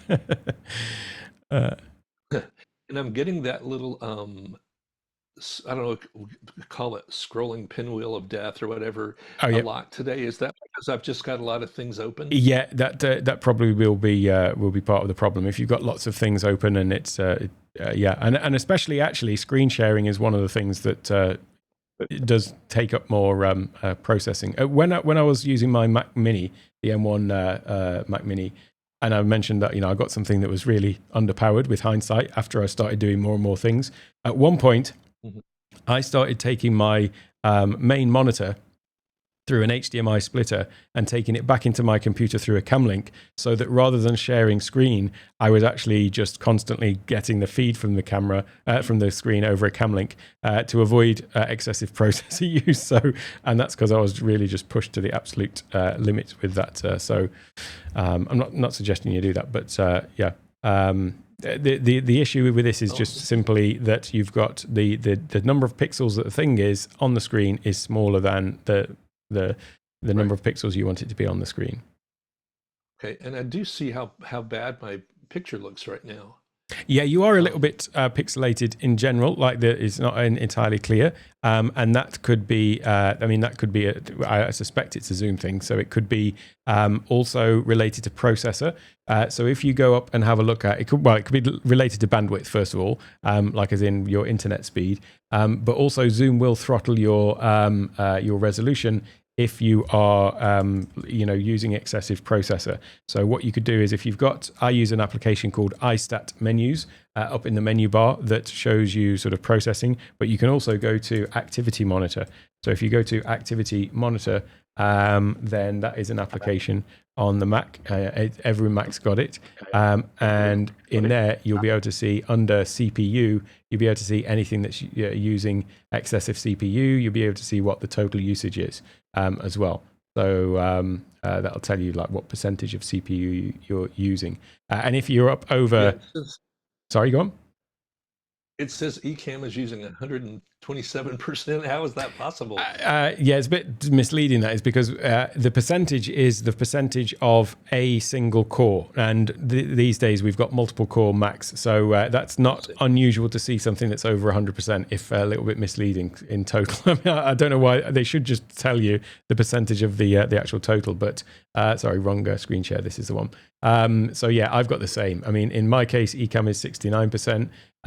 Then there's Ecamm Live for Zoom, 43%. And it depends on the computer and the processor you've got. So our things are not like for like either. But look at how many cores your computer's got. And if it's got, like 10 cores or whatever, 5 cores or 4 cores or whatever, then it would be the percentage of that. The percentage that's down at the bottom, though, just off the screen here, conveniently, this one, that's going to be the one to look at to show you like what the percentage of the total is. So I'm currently running at about 40%, something like that. So that's the figure, and it will show you the system, the user, and then the idle is obviously how much headroom you've got basically. So just look at what you're using in total, and if you're at 80 or 90% processor, then it's probably trying to do a little bit too much, and you've not got much room for error there, and Zoom will throttle your output resolution based on that as well. Oh, it look better. I think it looks a little bit crispy. Yeah. Did you just shut something down? Okay, and I have no idea. But final question: I have found a really good deal on an M3 Pro, MacBook Pro, 14-inch, and I've got currently an M1 Mac Pro, and the new one has like 18 gig memory and 512 storage, whatever. It seems to me, I see different reviews, and some say, "Oh, don't get it. It's not that big an improvement." But I travel a good bit, and I like all the extra outputs it gives you, and it seems like a win to me. Plus, they're giving me a good trade-in for my MacBook, my M1. Right. Any thoughts? The M3 will definitely be a significant improvement on the M1, without a doubt. So I had the M1 Mac Mini base, and I've got an M3 MacBook. I think it was like the Ultra, so it was the fastest one. But even aside from that, you're going to notice a difference too. The M3. This is the M3 Pro chip as well. Yeah. Is that better than just the M3? Yeah, the M3 Pro is a better chip, a faster chip. So yeah, absolutely. If you've got a good deal on it, like comparatively, then yeah, you'll definitely see a difference to what you've got at the moment with the M1. Without a doubt. Thank you so much. I'll put my hand down. You're welcome. I sure appreciate you, Alec. No problem. You're welcome. Yes, Ron? Just curious, I'd like some other people. What kind of keyboard are you using? Oh, yeah. So I was going to grab a link to it, actually. This is a folding keyboard, and it used to be my mobile keyboard that I would use with my iPad Mini.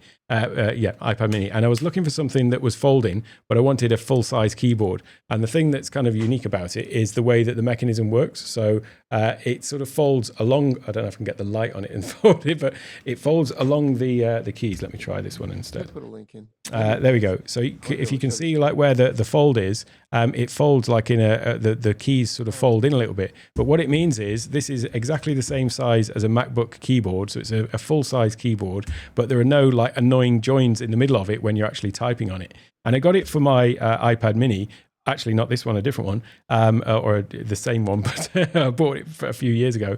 And at some point, my MacBook keyboard stopped working. So I just ended up using this as my sort of full-time keyboard. And I just bought another one, literally June 2025 is the last one that I bought on Amazon. And it's just there. So that is it. I'll drop a link in, though. It's a great keyboard. I like the feel of it just as a desktop keyboard, but it also means I can drop it in my bag when I take my laptop out as well. If I want to have my laptop sort of set up remotely, but to use it with a stand. So let me just drop a link in. I like that. Yeah. And there was something you said a second ago that I wanted to catch. Are you muted? No, I'm No, I hear you. Yeah. Yeah, my wife's next to me. Liz is here. Hey, Liz. Say hey, Liz. She's hiding. she evades the cameras. Anyway, there was something I was going to ask about this. The delays. I noticed that when I'm talking, there's a delay. Yep. In like, right? It's already gone. Yep. Right? Can you play with that at all? Is that adjustable? That's the way it is. Yeah, delay is a funny thing, really, because in Zoom in particular, it can be different for different people. So there'll be people now that will be watching that will say, like, I'm out of sync or you're out of sync. And so Zoom sometimes plays these little tricks for different people.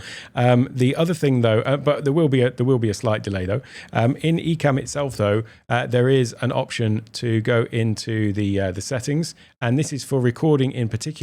If you go into audio, there's an option here for mic delay, because anytime you're using a capture card to take the HDMI out of your camera, it goes through a capture card. It's going to add in an inherent delay. It's usually about 4 or 5 frames or 3 or 4 frames or whatever. I don't know if you know the application. I think you know, Ron, but other people, called Video Pencil, which is made by a guy called Michael Forrest in the community. He also made another application, which is actually just a website, and it's called Mic Delay Calculator. Let me see. And I'll find it now. Michael Forrest. Whoops. I am loving this stuff. Being able to draw on the screen is so cool. The easiest way. This happens. I've just searched for it and my own video came up. So let me get to his video instead. I've got the link. Okay. So there we go. Yeah. Whoops. That's the wrong one. Oh, you've got it, have you? There we go, delay calculator. So yeah, what you do with that is you just go to here and you basically you record a little video, you clap in it, you upload it, and then it will tell you what the delay is that you need to set it to. The only caveat with this is, for me, the problem that I've got is I'm using a Rodecaster. So the mic delay feature in Ecamm only applies to either the virtual mic coming out of Ecamm. So if you've got the virtual camera and virtual mic going into Zoom, then it will add the delay to that. It will also apply it to the recording as well. But since I'm kind of bypassing Ecamm for my audio, and my audio is going through the Rodecaster isn't correct in that. So technically, I'm slightly out of sync here, whereas I'm not in the recording. So when we look back at the recording of this, it will be right. But what you're seeing in Zoom, I might be slightly off. So that's just another point on that. So okay, I'm going through Rodecaster Duo, same thing basically. Yep. So with the Rodecaster Duo, then, like right now, there's going to be a slight inherent delay between you and the camera, depending on how you bring it through. Yeah. Now there is a delay feature in the Rodecaster as well, but I'm pretty sure that that's only applying to the recording as well, because when you go in and go to change the delay setting, it has no bearing on what's coming out of the Rodecaster. So if I'm speaking into it, it's not sort of delay my audio before it passes it into Ecamm, which I had assumed that it would, but it doesn't. It must be just only in recording onto the device. So if I bring in a guest, because I'm a guest in your thing, is it just the guest that's delayed? Because it seems like I'm much more delayed on the, like if I go bang, bang, right? Yeah, so the two parts to it. There's part of it which might just be like an actual camera delay on your side, like if your camera's coming into here and then you've got the Rodecaster, so those two things are out of sync and they're not matched up. But then there's the other thing that like it's coming to me and then it's going back to you. So my understanding is it always is going to look a little bit more out of sync to you because you're now seeing yourself in my production. But when we watch the production back, you're not going to see that same sort of difference. Cool. Thank you. You're welcome. Welcome. See you Wednesday. See you Wednesday. Yeah. Hey, Monique. Oh, there we go. Hi, Alec. How are you? I'm good, thanks. Great to see you. Good. Sorry, I'm on my phone. I'm not in my studio or anything All like good. that. I have a question. I put it in the chat earlier. Okay. It's kind of long, so it's two parts. So overall, when it comes to screen sharing, Yep. how can you precisely crop things? So one scenario I have is I actually just finished doing an event using Ecamm Live. Hence why I'm on my phone. And for a client. And the thing is, I couldn't link Ecamm Live Zoom directly within Ecamm, so I could only just use Zoom. So what I was doing was I was putting the active speaker on full screen mode, and then when they were sharing their screen, that's on full screen mode. However, it was still capturing like the toolbar at the bottom. I couldn't figure out how to, precisely crop around, for instance, the active speaker, whoever's speaking. Yes, yep. So how can you go about doing that? And then also just in general, screen sharing when you're just sharing like your browser or something and you don't want the tabs to show or certain places. Is there a way to precisely crop? Yeah, absolutely. It's basically just the option key. So if I go to add a screen share here, so we've got a screen share overlay. I'm just going to share, which monitor is it? I always forget which one it is. I think so. No, it's always the second one I try. That one. So now I've got this window here, and that's my big monitor. And let's say I want to share that Safari window just up at the top there. So all I do is hold down the hover over it, so you see the little arrow back, left and right arrow. But then hold down Option, and then you can just crop in like that. So it's just Option key and drag to crop that out, and then you can crop out the toolbar and all of that kind of stuff as well. And then once you've cropped out, let go of the Option key, and then you can just sort of scale it back up. And then you might need to do a bit of minor adjustment to just tweak it or whatever. But that's how you do it.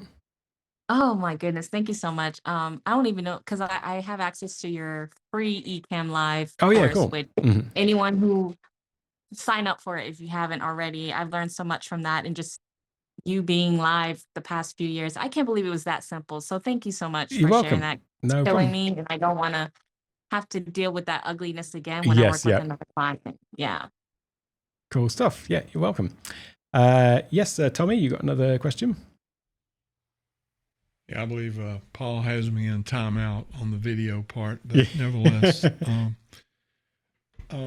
just a quick question. Have you played around with the virtual Stream Deck thing that's just come out? I honestly haven't. No, I've been meaning to take a look at it, but no. Virtual Stream Deck is basically, it's not the same as the mobile Stream Deck. Virtual Stream Deck, hey Tommy, is where you basically can have little buttons that are on your desktop, and then you click them with the mouse. I haven't looked at it, but I've just been too busy with setting up a new studio to take time to look into things like that. The one place I am potentially going to use it, though, the studio that I'm building downstairs, which is this one that's like more like a virtual physical stage, but for virtual events. That one I'm going to have a large touch screen, like sort of flat on the in front of me, and that one would be quite useful to use the Stream Deck, the virtual Stream Deck. What are they called again? I forget now. Virtual Stream Deck, because then I could just create whatever layouts of Stream Deck buttons or whatever on there. But I in general, I just prefer the tactile nature of, like, I can kind of feel around to where the buttons are. So that's a long answer to say no. I haven't tried it. Yeah. Thank you. I'm looking forward to seeing your reel on that one. Cool. I'll get it done at some point soon. Yes, Ed?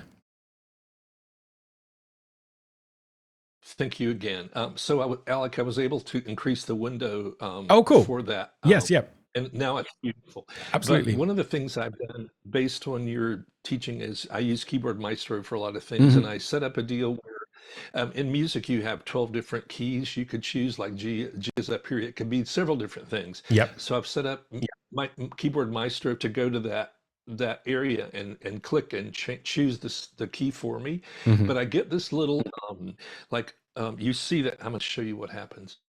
When I choose the key, I see this black stuff show up, and I'd rather just have it change without me. I'm going to change the E, for example. And when I use Maestro, now it's interesting. It's blurry again. That's weird. Anyway, I wonder if there's a way to have Maestro do its thing in the background, or does it have to be? Do we have to see all that activity? So you mean where you've you get the pop up, that one where you select the. Yeah, so if you've got one where you've got to actually choose from the list, one way of doing it would just be actually to make that as make an individual macro for each individual thing. So for all the different keys. I did. Yeah, I did. And then rather than have the picker come up for you to choose between those, you literally just create an individual macro that is going to change to E or change to whatever, and then create the button for it. Have a button on stream. Is that what you've done, or? Yes, I have each key. I have 8 buttons, let's say, on the Stream Deck for 8 different keys. Yeah, I always get that little activity. Just walk me through again then. So when you activating the Keyboard Maestro macro, what is it actually doing in the application? I'm having it. I usually have it on a different place with the window smaller, but now that I know to make it bigger clarity, it's all good. But when I have Keyboard Maestro go to this point in the screen and click the key selection area. Oh, I see. Right. So the thing you're clicking is actually part of the application. Then it's not the picker from Keyboard. Oh, okay, right. Well, if that's part of the application, then there isn't any way necessarily to do it in the background without seeing that, unless what you might find is it possible to do it in a menu command instead? Because if you can go up into the application and look in the menu bar and see if there's one in there for selecting a key, if it's accessible it's not. It's not. Yeah. Then unfortunately, if it's just part of the interface of the app, all Keyboard Maestro can ever do is work within the bounds of what the app can do. So if the app has to have that thing pop up, unfortunately, that's the limitation that is the app rather than Keyboard Maestro. Okay. Thanks so much. No problem. Yes, Tommy, have you got another one, or was your hand up from before? No, I'm sorry. I just forgot to take it off. Yeah, cool. No problem. Ron.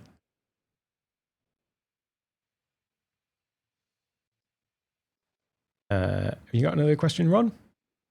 Oh, yeah, sorry. I just got an Ecamm update. Oh, yes. And I was curious if there's anything in there that's Something spectacular, something I should know about? Not really. The only one, well, probably this won't be of interest either, but probably one of the bigger one in there potentially is that thing with widget overlays where you can add a website as a widget in Ecamm. Now what you can do is you can also embed like just actual raw HTML.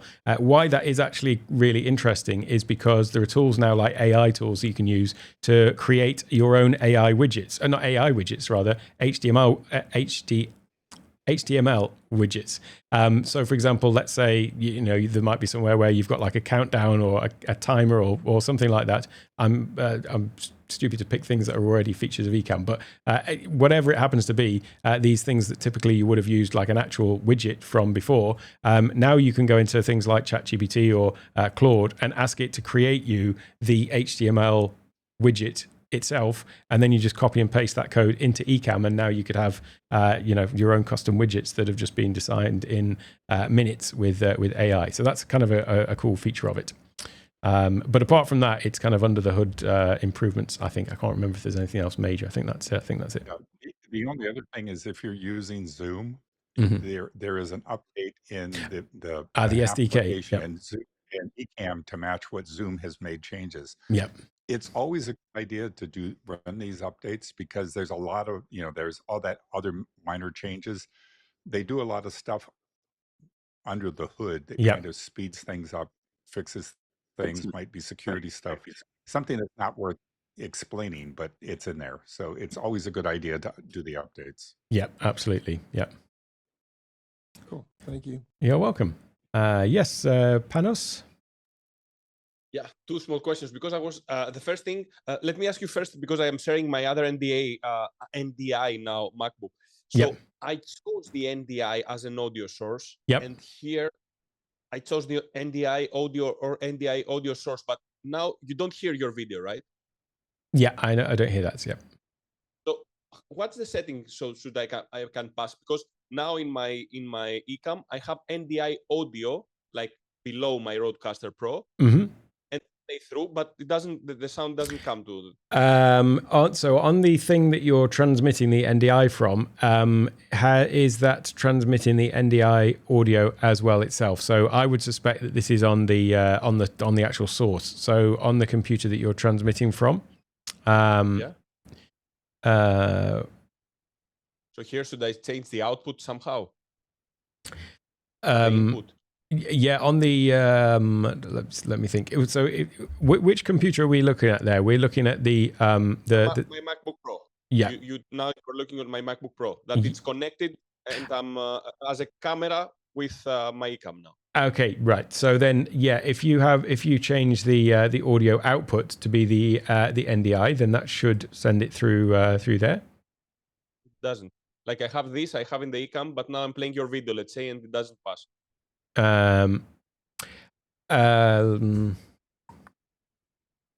It does pass only if I go to the settings and I put it like as in Panos Mac Studio, but then there is a delay. If I do that now. Oh, I see. Right. Yeah. Now I play that, you will see, and it's but anyway, now you can hear it, but only in this case. But it has a small delay. Yeah, I mean, there might well be delay introduced, like with when you've got video and audio. Honest, it is a bit of an issue to get everything synced with lots of different things on. With some of it coming through these different formats, so there might well just be a sync issue there. But if you can do that, if you can select your output as the NDI and it's coming through, then that seems like that is doing its thing there. It is passing the audio through, albeit with a slight delay. Okay, and one last question. I see that you're wearing this. I have that also. This yes, monitor. But is there any way, because I'm doing that like when I'm flying, like let's say I'm doing this remote thing that connects wireless headphones, but when I'm connected to Rodecaster, there is a delay. So when I'm speaking, I'm hearing my voice. So this is very confusing. Yes, yeah. Or I need to use cable either way. I'd recommend using cable anyway. If you're close to the Rodecaster, I mean, I've got an extension, so this goes into an extension as well. But yeah, it's always better to be wired. I mean, you can get receivers that are going to be lower latency. But it's it's always better to be wired. Okay, perfect. Thank you so much. No problem. Okay, Alec, I'm gonna be the devil's advocate here. We've been going for 3 hours, and I know it's late for you, so I just want to, give you the option to kind of say, I need to get some sleep. Thank you for reminding me. I appreciate it. I'm cool though to answer a few more questions. It's no problem. I want to make sure we get to them all. Thanks though. Michelle, yes. Is it Michelle? Yeah. Oh yeah, you're muted. Zoom mute. That's better now. Hey, great to see you. Sorry. Hi, great to see you.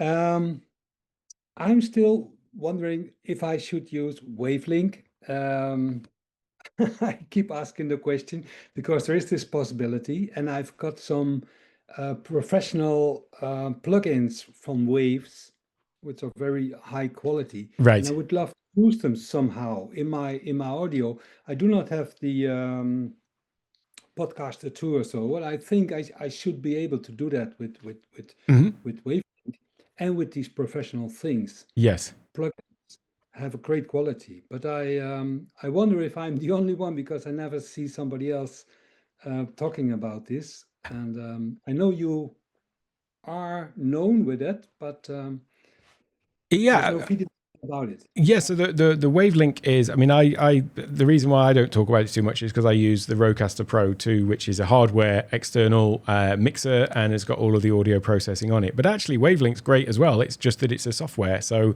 it doesn't work with what I'm using because I'm doing it on hardware. But yeah, Wavelink, if you've got a Stream Deck Plus, then any mic can. It used to be that they only allowed you to use the Wavelink software if you'd got either the Wavelink dock to plug in an XLR mic, or if you'd got one of their Elgato Wave mics, then you could use the Wavelink software. But if you've got a Stream Deck Plus now, you can plug in any mic and use it. So it's fine. It's a software version of the Rodecaster, effectively in many respects, and there's some good plugins for it or processors for it as well. So it's a good solution. Yeah, any chance you will do a video about it? How to do the in and outs and do some settings to. It's one of the. I've got about 400 videos in my. I've got to keep a list of videos to make, and I used to make a video a day every day for like 100 days and then a year, and so I was just constantly making videos. And then the last 2 years, I think I've only made 6 or 7 videos on YouTube a year, apart from my weekly live stream. And those have just been driven by, what I'm working on at that time. And that's just because I've been making all the course content inside the Academy and the various different courses and that.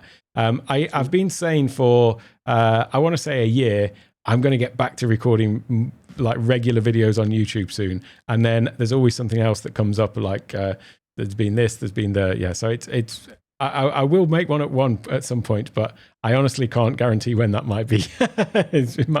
There might be a year maybe, but it might be sooner. I don't know. Yeah, I wonder if anybody else is using that solution because I never heard speaking about it. I mean, it is widely used. It's just maybe not widely used in our circles or Ecamm circles. And I think the other thing is it's with the to be honest with you, I mean, I'm a Rode fanboy, as you probably know by now, but I don't think their Mac software is great. It looks very PC-like, which is not a bad thing, but it is if you're on a Mac and you feel like it's just been ported across. And Elgato is a bit the same, to be honest. The software, I'm not overly keen on their software in general. Like the Elgato prompter software, I don't think is the best either. Just in terms of the look and feel of it, it's the best like plug and play prompter, but the software isn't great. So I don't know if anyone else has got any experience of the Wavelink app for mixing and audio processing at all. Thanks. But but great to see you again.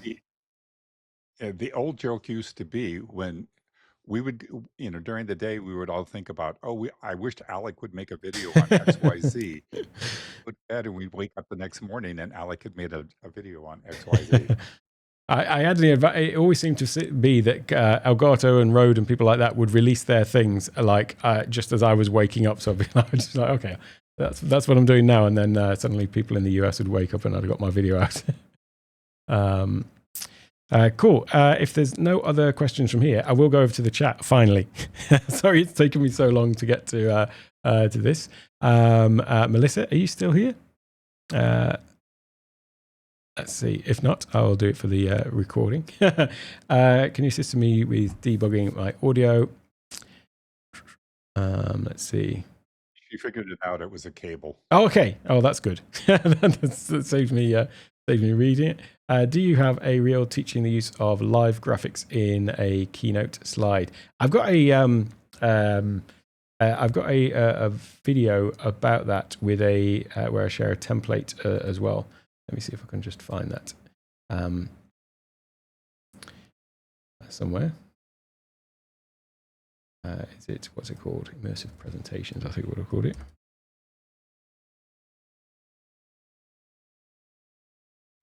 After I asked that question, Alec, I realized that Bradley Teaches has a good video on that. Oh, he's a great go-to guy for that sort of stuff as well. Especially when you're doing lower thirds and the importance of keeping the graphic smaller than the actual screen size, so it doesn't cover up the whole screen with the transparent part of it. Right. Oh, so you mean the actual the animated graphics as opposed to the full presentation? Yeah. Correct. Yeah. Yeah, I've got one that's basically it's the one that's got the template that I use for that little graphic that I had on the screen. So here are two.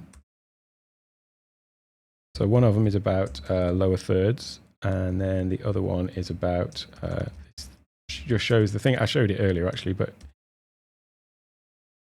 so this idea of immersive presentations. So those two videos. Let's see. I'm trying the Keynote overlay and can't get transparent background in the play in separate window from Keynote. Transparent background only works with when you export it. When you're playing something in a window, there's no transparency in slides. So the only way to get transparency is export something as a video rather than it being it's not going to play in the window with transparency. That was edited well. Do the Ecamm Live Twins have plans to add a text box and shape to the live action option? I'm not sure actually. Yeah, the live motion is where things sort of transition across. I'm not sure if they do that. Virtual Stream Deck, we've covered that. What do you use for screen? Oh, we talked about that. Zooming in and out. And there we go. That's the one that we've just talked about as well. How would you force full screen when sharing screen on the voice? We've covered that one as well. We'll get through these quite quickly then. Background setup with new camera angle. Is Melissa here or is she not? That would be, she posted a video in the Facebook group with her setup. So sorry I didn't get to that, Melissa, but I'll catch you in the... I think she left. I'll catch her in the Facebook group because she posted a video earlier and she was looking for feedback. So that's what that'll be. Let's see. Oh, we've covered that. I'm getting ahead of myself. What do I think of the CalDigit Thunderbolt 4 Pro dock? So the CalDigit, there's the CalDigit TS4 dock and the CalDigit Element Hub. And yeah, they're great. The CalDigit dock is great. And the TS4, there might well be a TS5 coming out, a Thunderbolt 5 dock, but the 4 is perfectly fine. The 3 is probably still perfectly fine, to be honest. Any particular extra camera option or setting when you have a side wall of bright color? To cut that out, yeah. If you're trying to shoot, let me think. Do you mean that it's coming onto you and you're trying to soften it down? So then it's a case of playing with Not the. necessarily. I want to actually allow a side camera to show that outside crashing surf view. So Oh, I see. I'm Right. intentionally wanting it available. It's just it's bright. Right. So yeah, and is the camera like inside, like looking out? this is Ron. Yes. Hang Yeah. on, right there. Oh, sorry. Let me just mute Ron a second. Can you hear me? Let me just mute Ron. There we go. Yeah. So, well, in Ecamm, you've got the camera settings, so you could potentially change something in there. It's always better to do it like at the camera level rather than at the in post, as it were. But you could, in theory, adjust the brightness and things like that in here to potentially, turn that down. So you've got some color settings in there for specific cameras, but depending on what's the camera that you're using in particular. Well, I'm replacing an old Sony one, so I'm going to get a better one. Right. The main camera isn't the problem because that's away from the light. It's the side camera that I'm looking at. Right. We'll have the crashing surf ocean view, which is Yeah. great to look out at. But it's not good for brightness. All of a sudden, Yeah. take that camera view. Yeah, blind people. It's tricky, really, because what you're really talking about there is like if you look on an iPhone when you take a picture, you've got the HDR setting, and HDR basically means that it's going to like dynamically change the. I think this is broadly what it's doing. It's basically dynamically changing the exposure for like different areas. So let's say you're inside and you've got whatever light on you, and then there's a big bright scene outside. You're either adjusting the exposure for what's going on outside, in which case you would look dark, or you're adjusting it for you, in which case the outside's looking blown out. Now, with HDR pictures or photo or video or whatever, what it's doing is it's saying, right, okay, well, this bit is going to be lighter, and that bit we're going to darken it so that you see the outside. But it's with cameras like this in this sort of scenario, you're basically choosing one or the other. It's going to be hard to get it so that it looks nice and crisp, whereas nice and clear and not blown out, whereas and you still be bright. But if I replace the second camera with an HDR adjustment that I can preset, I can jump cameras without necessarily having people get blinded. Mm-hmm. Good. Yeah. Thank you so much. This has been great, by the way. You're welcome. You're welcome. Glad it's helpful. So let's see. What type of keyboard? Working with Video Pencil and can't get the black background of the app to become transparent over the Ecamm window. So Video Pencil is this app for the iPad, which again, I don't have with me right now, but I normally use it. And that has, you take the Ecamm feed into Video Pencil over wirelessly, and then you're transmitting just like the thing you're drawing on the screen back into Ecamm. So the thing that could be causing this is two things. First of all, I know I'm guessing you've tried this one already, but in the Video Pencil settings, there is an option to turn on transparency. So go into Video Pencil on the iPad and then toggle on the transparency to make sure that what it's sending back is just the transparency. The other thing, though, that could be causing this is if you go into Ecamm and if what you've done is added in, as I've got in here somewhere, where's it gone now? Actually, I don't have it in here because I don't have it in here because it's not. I haven't set it up in this particular profile.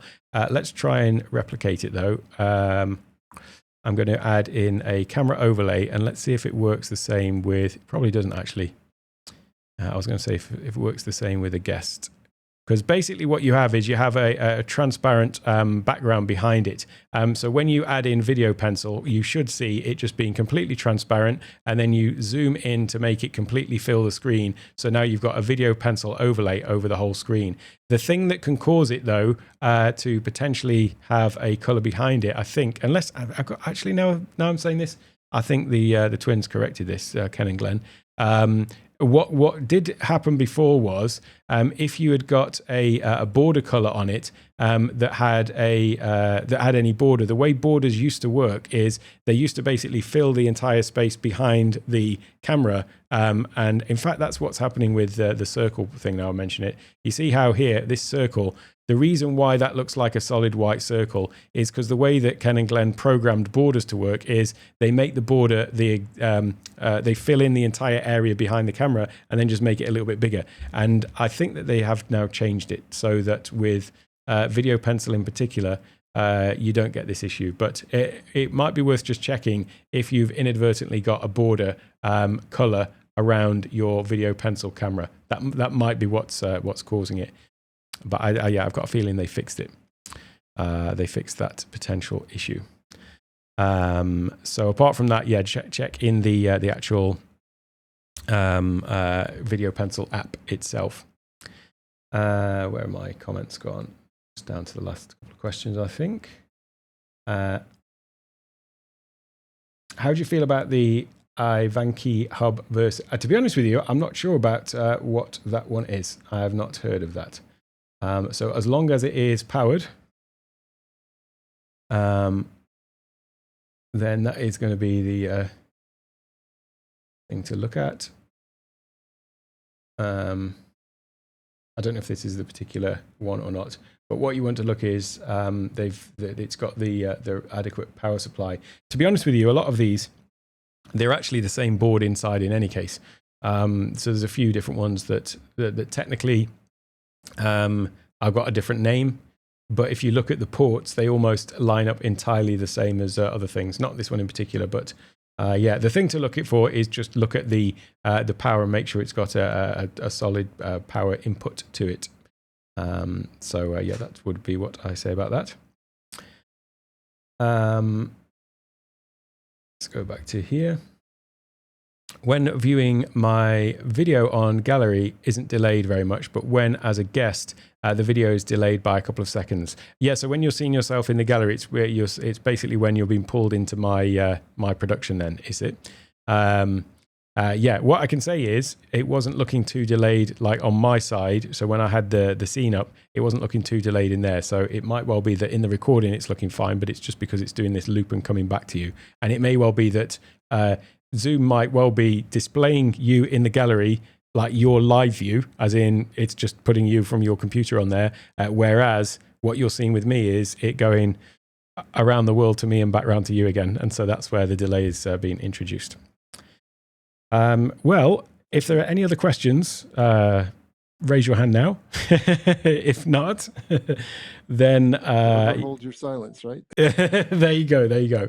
If ever you've got any questions after the fact, though, or if anybody's watching this on the replay and got questions, you can always drop them into the community or anything like that.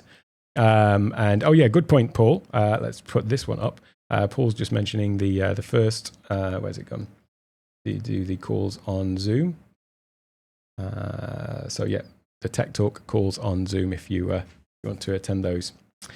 Great to see you all. I really appreciate being able to actually see faces rather than just names in the chat. So great to see you all. And if you've got any questions, feel free to drop them in the community. And I'll see you all later. It's 1:15 in the morning here, so it's. Throw in too. It's what, sorry? Thanking everybody for coming and just letting everybody know that we've seen how popular sessions like this are. So keep an eye in our community posts and stuff like that, because we're going to start doing possibly weekly kind of Zoom chat, live chat sessions where you can hop on, help get troubleshooting questions, different things. So keep an eye out. We're going to be doing more of these types of streams. I should probably mention as well, you will be getting an email about this from Ecamm, but I'm running an Ecamm Live Accelerator in 2 weeks. So a week on Monday. Oh, sorry, in 1 week. A week on Monday, and it lasts 2 weeks, and it's basically 10 days. So Monday to Friday for the 2 weeks, and the sessions are all on Zoom. So it's kind of like this, but for 2 weeks, basically. I'll drop a link to that in the chat as well. But as I say, Ecamm will be sending you a separate email about that as well. That's the Ecamm Live Accelerator.